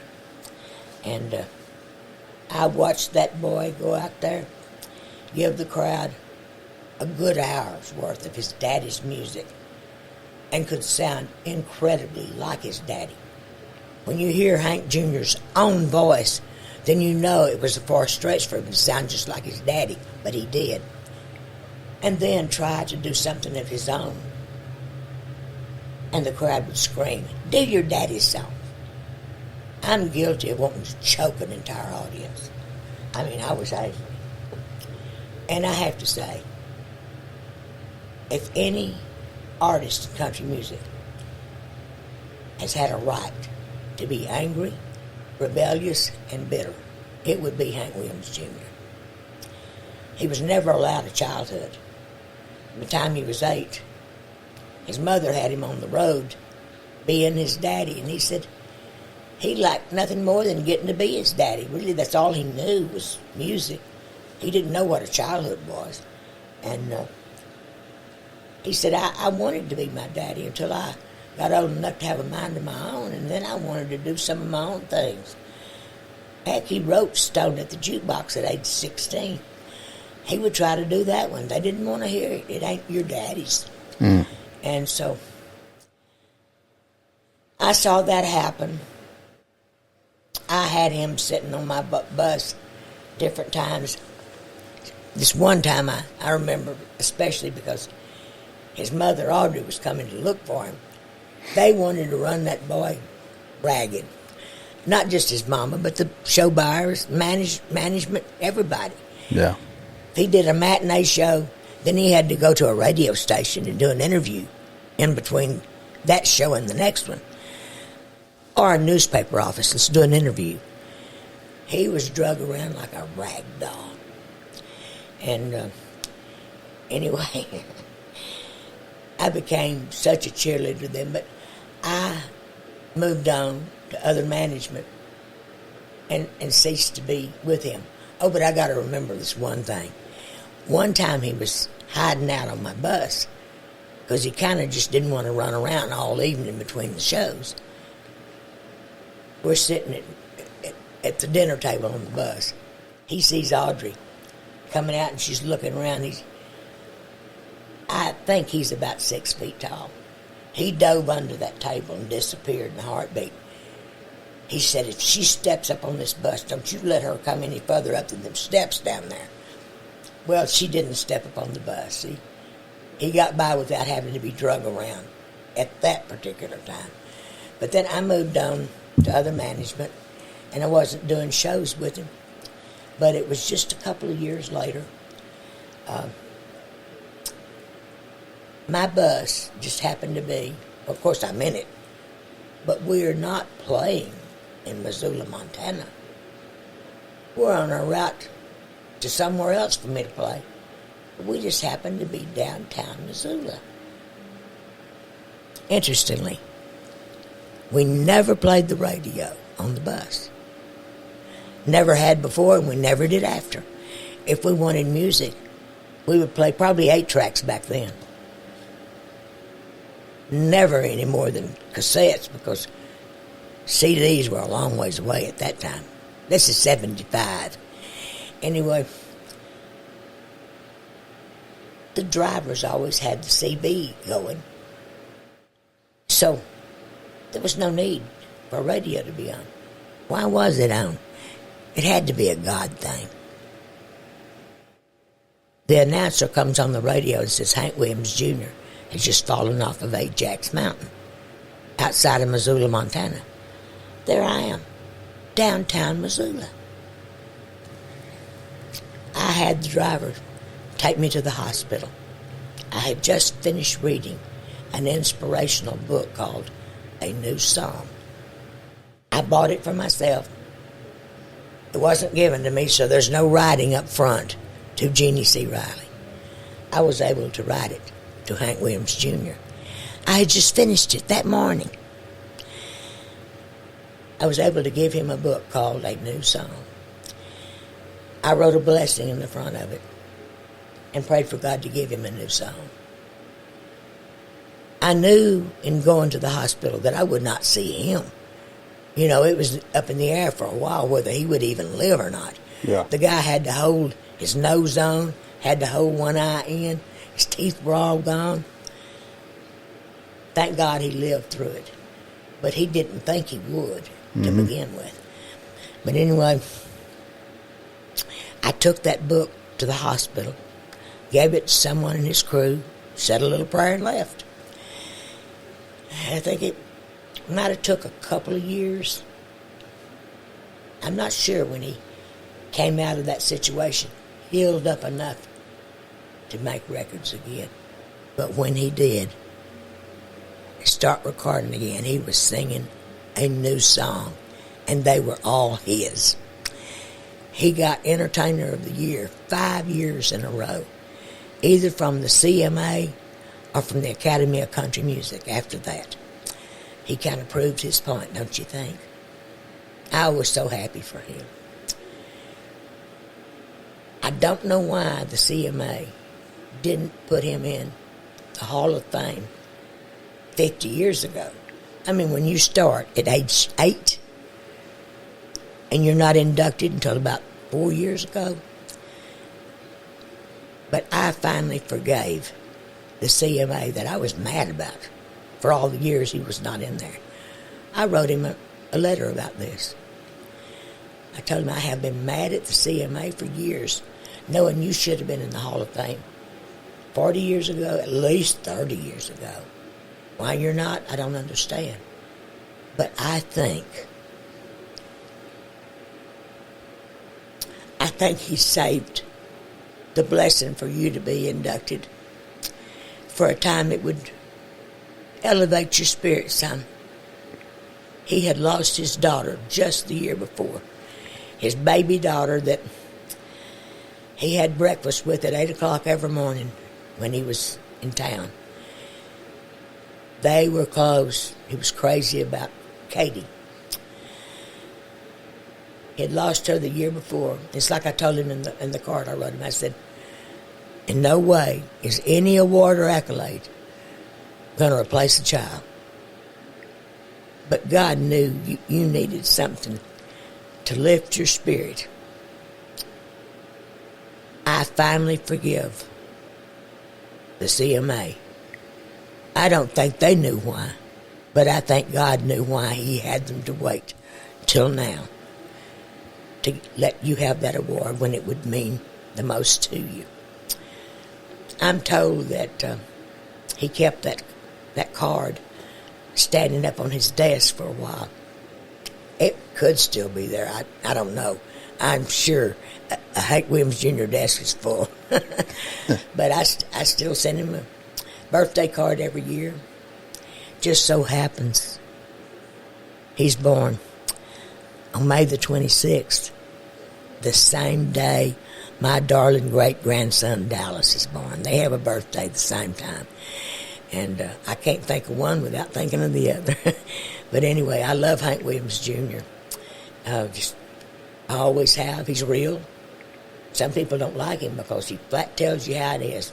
Yeah. However he sees it, that's what he says. The man don't lie. He says what he thinks, whether you like it or not. And I appreciate his honesty. I just love Hank Williams Jr. This is for all you Hank Williams Jr. lovers. I'm with you. Amen. When's the last time, or did you ever run across him after that anywhere?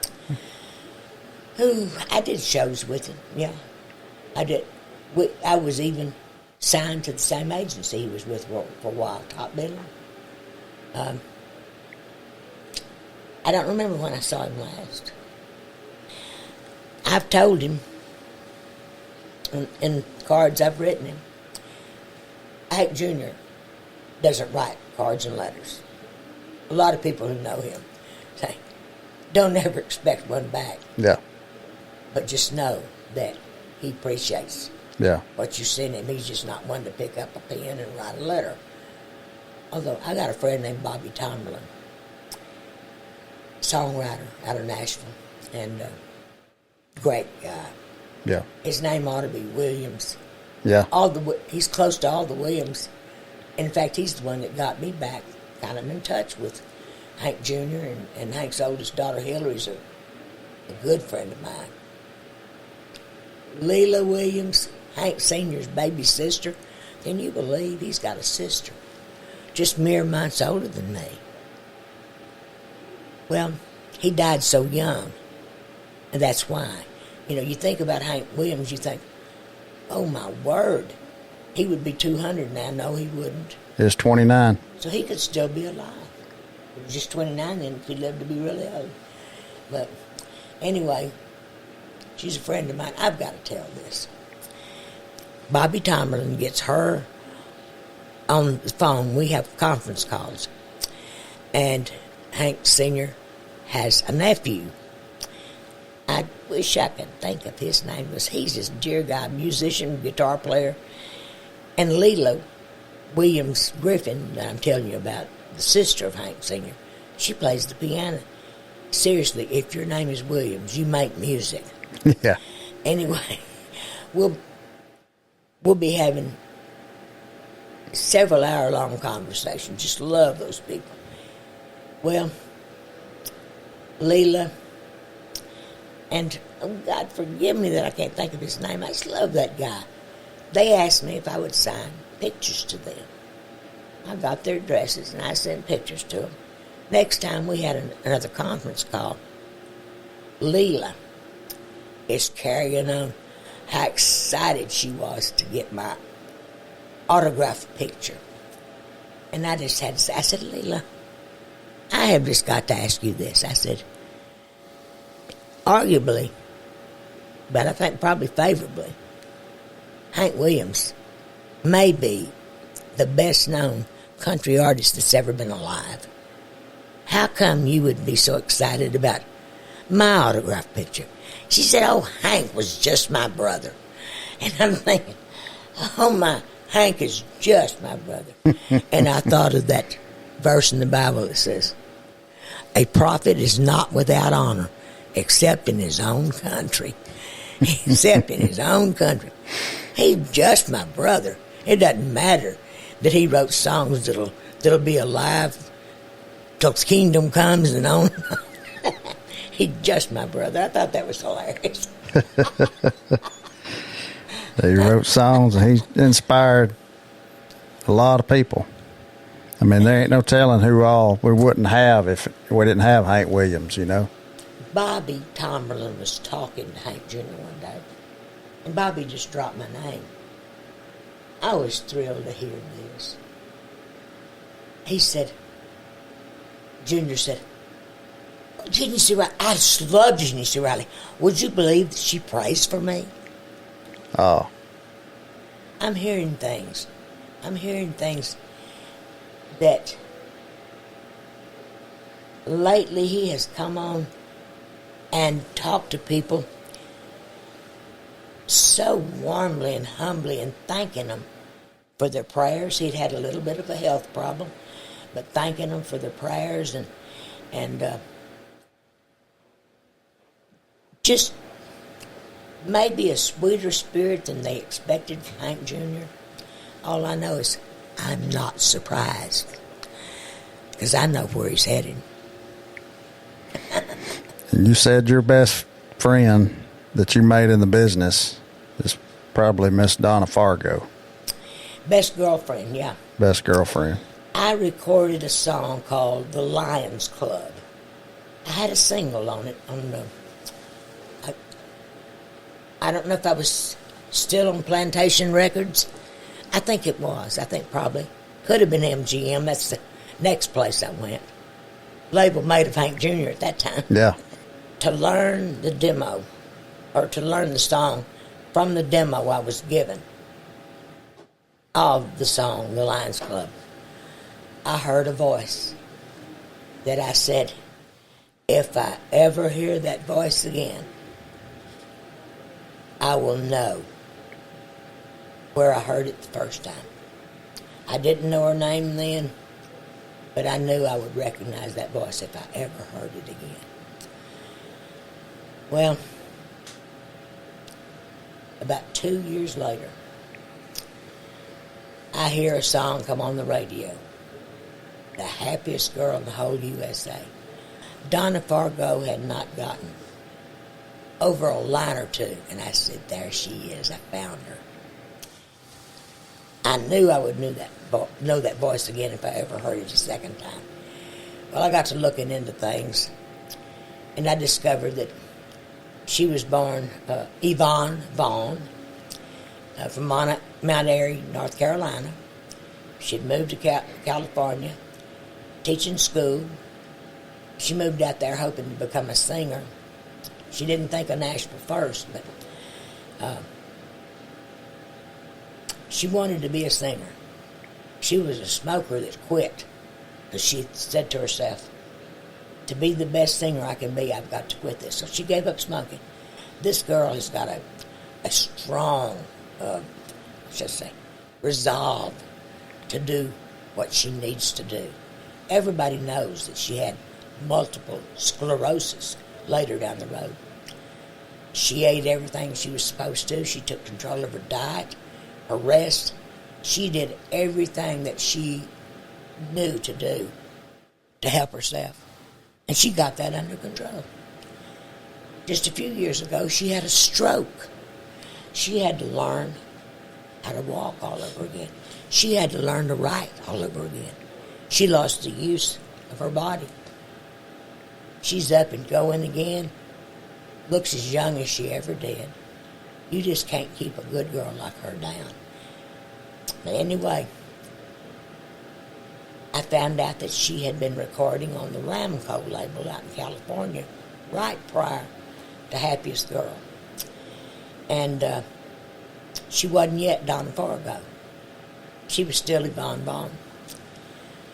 Well, we were taping some TV show. Almost every lady that you would associate with being in country music was in this big dressing room. We were all there before Donna came in. I will call no names so you won't know. But I thank God that guys are not as competitive with other guys in the music business than women are. They're not near as judgmental, cutthroat, or competitive. When Donna Fargo walked in there, well, she's somebody from the East Coast that came to steal our thunder. Not a soul spoke to her. Not one woman in there's a bunch of them. Not a soul spoke to her. I made a bunch of people mad because I did something that they wouldn't do. And it was kind of like, oh, now you own Donna Fargo. I got up. She had sat down in front of the makeup mirror all by herself, no one to speak to her. I got up and I went around. I put my arms around her neck, and I said, Donna Fargo, I have loved you since you were Yvonne Bond on the Ramco label. And she looked so funny. I said, I know you better than you know yourself. I've been looking for your voice for 2 years, and I finally found it with Happiest Girl. I learned the Lions Club from your demo. We were friends thereafter. To this day, I still get birthday cards from her, Christmas cards, calls. She sends me she has these really neat calendars, not just for the year, but informative things, stories about her, many pictures. I get all that stuff. Anything she records, I get. I love that girl. And there ain't no reason why she's not in the Country Music Hall of Fame. You know that, and I do too. Her many fans agree to that. She's got tons of them. What she did, she brought sunshine into country music. If you think about it, she never wrote a negative lyric. You felt good from her songs. Everything she wrote uplifted your spirit. So, yeah, she was the sunshine girl of country music. I loved, I bought everything she ever did. And they always printed her lyrics. I would hold the album, and I'd follow the lyrics, and when the album be over with, I was already missing the one that hadn't come out yet. I bought every one she ever did. I don't have to now. She just sends them to me. It's good to hear stuff like that and good to know. You know what? And something else I'd like to tell you. Yeah. She couldn't have known. The Lord must have laid it on her heart. She wrote these little booklets for Blue Mountain Arts, and everybody knows that she wrote greeting cards for Blue Mountain Arts. You could buy them like in Cracker Barrels, places like that. Beautiful cards. I would get just the right book at the right time to uplift my spirit when I was depressed. She would have no idea. But she would always send just what I needed. And that meant so much to me. I've got her stuff put away in a special place. I never get rid of anything from Donna Fargo. Any card or letter or anything I get, it's got this cute little doll. It looks just like her. It's a little bitty thing. Looks just like her. She's used her for years. I hope she never gets rid of her. It's so cute. But I love Donna Fargo. I can't say enough good about her. Put her in the Hall of Fame. I agree. She does need to be in the Hall of Fame. Along with you. You need to be in there too. Well, like I said earlier. I ain't the only one to think whether so. I need to be in there or not, Harper Valley deserves to be in there. You need to be. Now the story about the before the next teardrop falls. Oh. Well, That's wild. Ben Peters. I recorded another one of his songs, Kiss an Angel Good Morning, Charlie Pride song. Ben Peters wrote that, and I recorded it. Well, not long after that, he wrote a song for me called Before the Next Teardrop Falls. He and a lady named Vivian Keith, who worked for Shelby Singleton, my producer. And they pitched it to me. I recorded it. I wasn't given any time to work on it. I had as long as it took to get the musicians to take down the notes, maybe 5 minutes to work on it. So I probably didn't do it as well as Freddie Fender, but it is released on one of my albums. Anyway, I paid for the recording of the track that comes out of royalties. So I paid for it, but there's a guy named Huey P. Moe, friends of Shelby Singleton. I don't know what their deal was, but Huey P. Moe went to prison for 3 years for Shelby Singleton. It was obviously, I don't know what, it had to be a business thing. It was, yeah. He wasn't a criminal, but Shelby was going to go to prison. He had too much going on that he needed to attend to. Huey Moe went for him. Well, Shelby was therefore indebted to that man. When he got out of prison, one of the first things he did was to give the tracks to Huey P. Moe for Before the Next Teardrop Falls. They took my voice off. They slowed the track down one step to make it fit Freddie Fender's voice. But what you hear is my track that I had to pay for.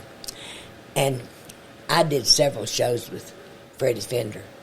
And he's just a dream person to meet. Was just so sweet, kind, lovable. But every time he'd pass me in the hallway or wherever, he would kind of dig at me with his elbow. Thank you. You know what for. I loved his wasted days and wasted nights. Oh, yeah. Oh, my. What is the group? Texas Tornadoes. Mm-hmm. I love the Texas Tornadoes. And then that brings me to the thought of Johnny Rodriguez. The fact that he's not in the Country Music Hall of Fame, that's another sign of insanity on the CMA's part. Yeah. Some have said, well, it's because he did this or he did that we don't think he deserves to be in there. If that's the case, if that really is why he's not in the Hall of Fame, then they need to go in and take out a whole bunch of people that are. That's right. That's exactly right. But you know who they are. There are people in there that had much worse reputations than Johnny Rodriguez. I love that guy. He tried to get me to sing Harper Valley with him at Brady, Texas, at the Heart of Texas annual Country Music International Festival they have every year. He was going to record an album with other women. I mean, not other women. I mean, he ain't a woman. With women. It never came to pass. They never recorded it, but he thought he was going to. And he wanted me to do Harper Valley with him on one of the songs. The association being Tom T. Hall, who wrote Harper Valley PTA, who discovered him pretty much. And co-wrote his first big hit, Pass Me By If You're Just Passing Through. He's just an honest old boy. I'll tell you what, Johnny Rodriguez, he is another one of those that was in it just for the music. He didn't care about how he was dressed, what he might make monetarily. That boy would sing for free. I went to see him in Llano, Texas, after having not seen him for years, and he looked kind of pitiful. He had gotten so thin. Looked like he would have a hard time singing until he opened his mouth. I mean, his voice as strong as it ever was. And after the show, I went up to him, I hugged him, and I got pictures of that. I love that. I said, Johnny, Most people, when they get a little older, get a little age on them, including myself, we had to drop our keys. As we got a little older, I said, you sang every one of them songs in the very key you recorded them in. He said, oh, you noticed. He never had to drop his keys. Doesn't matter how his health was or anything. He was in bad health the last few years. But he would go, he went to Nashville to visit his daughter, I think it was, and stayed for 2 or 3 years, just singing in one club after the other, just thrilled to be on stage. It didn't matter that he wasn't getting paid. He would just sing for free. That's what it should be about. Yep. Yeah, he deserves to be in that Hall of Fame. Oh, yeah. Well, we could talk for hours. I mean, just hours. Well, we have. We talked over 2 days pretty much, but... I wish I had time to tell you my Billy Ray Cyrus story. That guy is a friend of mine. One of the best. He reached out to me and lifted me up when I was in my pit of depression, got me out of the house. The association, I was just talking about Travis Tritt. Now we're talking about Billy Ray Cyrus. Some of you may know where I'm headed with this. Travis recorded a song called Old Outlaws Like Us with Waylon Jennings and Hank Williams Jr. And there's a line in it.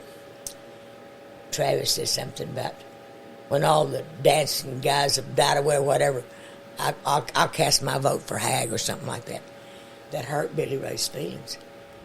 He's a very sensitive type person, and there's too many people judging him right now. I will not go into detail, but I'm going to say he's going through his Job trial, just like I went through mine, and I got out of it, and he'll get out of his too. May already be. I hope so. But he's a good guy. He has done so much good anonymously, people don't even know about. But anyway, I was out at his house. He would call me up and say, get that big old Bible of yours and get out here and let's have a Bible study. Because he couldn't go to church. People would come into the aisle where he was sitting and ask for his autograph. Sign my Bible while the preacher's still preaching. Afraid he'd get away before they could get his autograph. So we would have a little Bible reading together. It just was nice to go to their house. Little Miley was Destiny Hope, a little cute little girl running around. But they started calling her Smiley because she smiled all the time. Well, they dropped the S and she became Miley. That's how Destiny Hope became Miley. But anyway, as I was leaving Billy Ray Cyrus's house one day, I'd never paid any attention to a plant before. But there was the prettiest plant I've ever seen in my life. It was huge and it literally filled his foyer. And I'm thinking, somebody paid a pretty penny for that. I mean, I would have guessed $1,000 or more for that plant. And it hadn't been there before. First time I'd been there, it wasn't there. I said, Billy Ray, where in the world did you get such a beautiful plant as that? He grinned and winked. He said, Travis Tritt. Oh. I said, really? He said, it was his way of apologizing. He said, we've made up. We've even done a few shows together. I wanted people to know that because everybody knows about the rift, but they don't listen long enough to find out, hey, it's okay now. But I was so glad to hear that because I was such a Travis Tritt fan. And to know that he had the heart to do that for Billy Ray because he knew he had hurt his feelings and he was sorry for it. Yeah, that says a lot about Travis. Yeah, it does. It does. Well, something about Billy Ray that he was sorry for. A lot of people were watching the Academy of Country Music Awards. Billy Ray Cyrus was being presented an award. The rift was still going on at that time. And he was playing with his quarter in his pocket. Mm-hmm. His daddy was out there with him, a Pentecostal preacher. And his daddy kept saying, don't do it. Don't do it, Billy Ray. You'll be sorry. He said, I didn't know whether I would or not.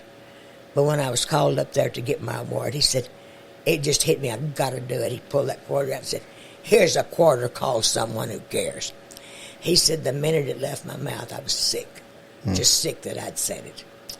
So, for those who wish the riff was still going on, it ain't. Find something else to gripe about. Yeah.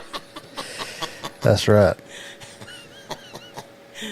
We, me and Dana can't thank you and Billy enough for past couple of days and for doing this. Anytime you're around here, you can just move in. We about will. You know what? In the Lord, people are instant. Your brothers and sisters in the Lord, your blood kin eternally. That kind of blood trumps DNA anytime. Yeah.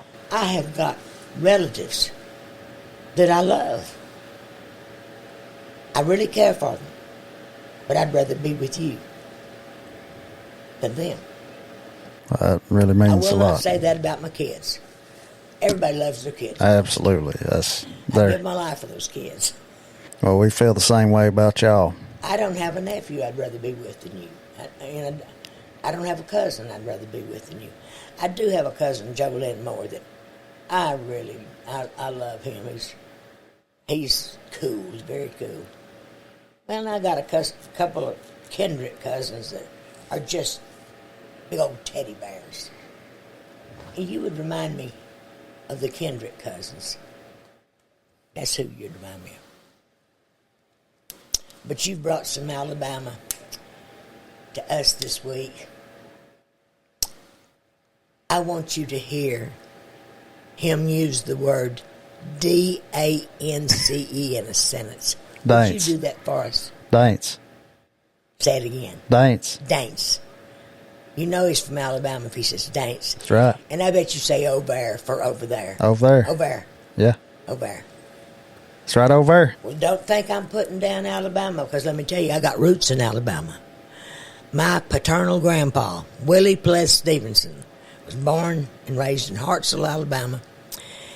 Later years, after he moved to Texas, and I got to spend time with him. He was my favorite relative. Colorful. I wrote a song about him called Vic Sav in Alabama. But because of him, I've always felt like I had roots in Alabama. So I'm partial to that state. That's why. Don't tell the Tennessee Vols this, because I spent a lot of years in Tennessee. I say tell them. Make them all mad. Roll Tide. Tell them that. Yeah, I was fixing to say. I'm not popular in Tennessee for loving the Roll Tide, but I do. There you go. You know, I really want to thank the Bluebell Creamery, too, that we had fun. We went out there earlier today. Are they not the friendliest people? They are, and it's the best ice cream. I mean, they ain't paying us to say nothing. I just wanted to say that because their kind hospitality earlier today. If you're ever in Brenham, Texas, go out there and visit them. They're good people. You never know who you'll run into. That's right. Time before last that we were out there, we were just pulling in to get out and go in, when I saw this woman coming around the car park right next to us, and she was having a fit. Debbie McNeely, Johnny Rodriguez's ex-wife, Okay. and his daughter, Aubrey, Yeah. that beautiful little gal. Yeah. They were just about to leave as we're getting there at Bluebell, and they had been in Houston for something, but they wanted to come to Bluebell, so they came all the way from Houston to Bluebell. We ran into them there. You never know who you run into. Yeah. It's our claim to fame. Bluebell ice cream and the bluebonnet's our state flower. In season, we have the biggest fields of bluebonnets of anybody in the state. You see cars pulled off the side of the road and people out making the pictures with the flowers. When I first got here, I was kind of one of the big deals, but it wasn't long at all till I had been seen in Walmart too many times to be of any consequence around here. I'm just blended in with everything else in the town. Oh, now, Miss Jeannie, you'll always be a big deal. You'll always be a big deal. I don't know. Anybody that comes knocking on the door with a stack of albums for me to sign, does Jeannie C. Riley live here? They're from Houston. Nobody from Brenham does that.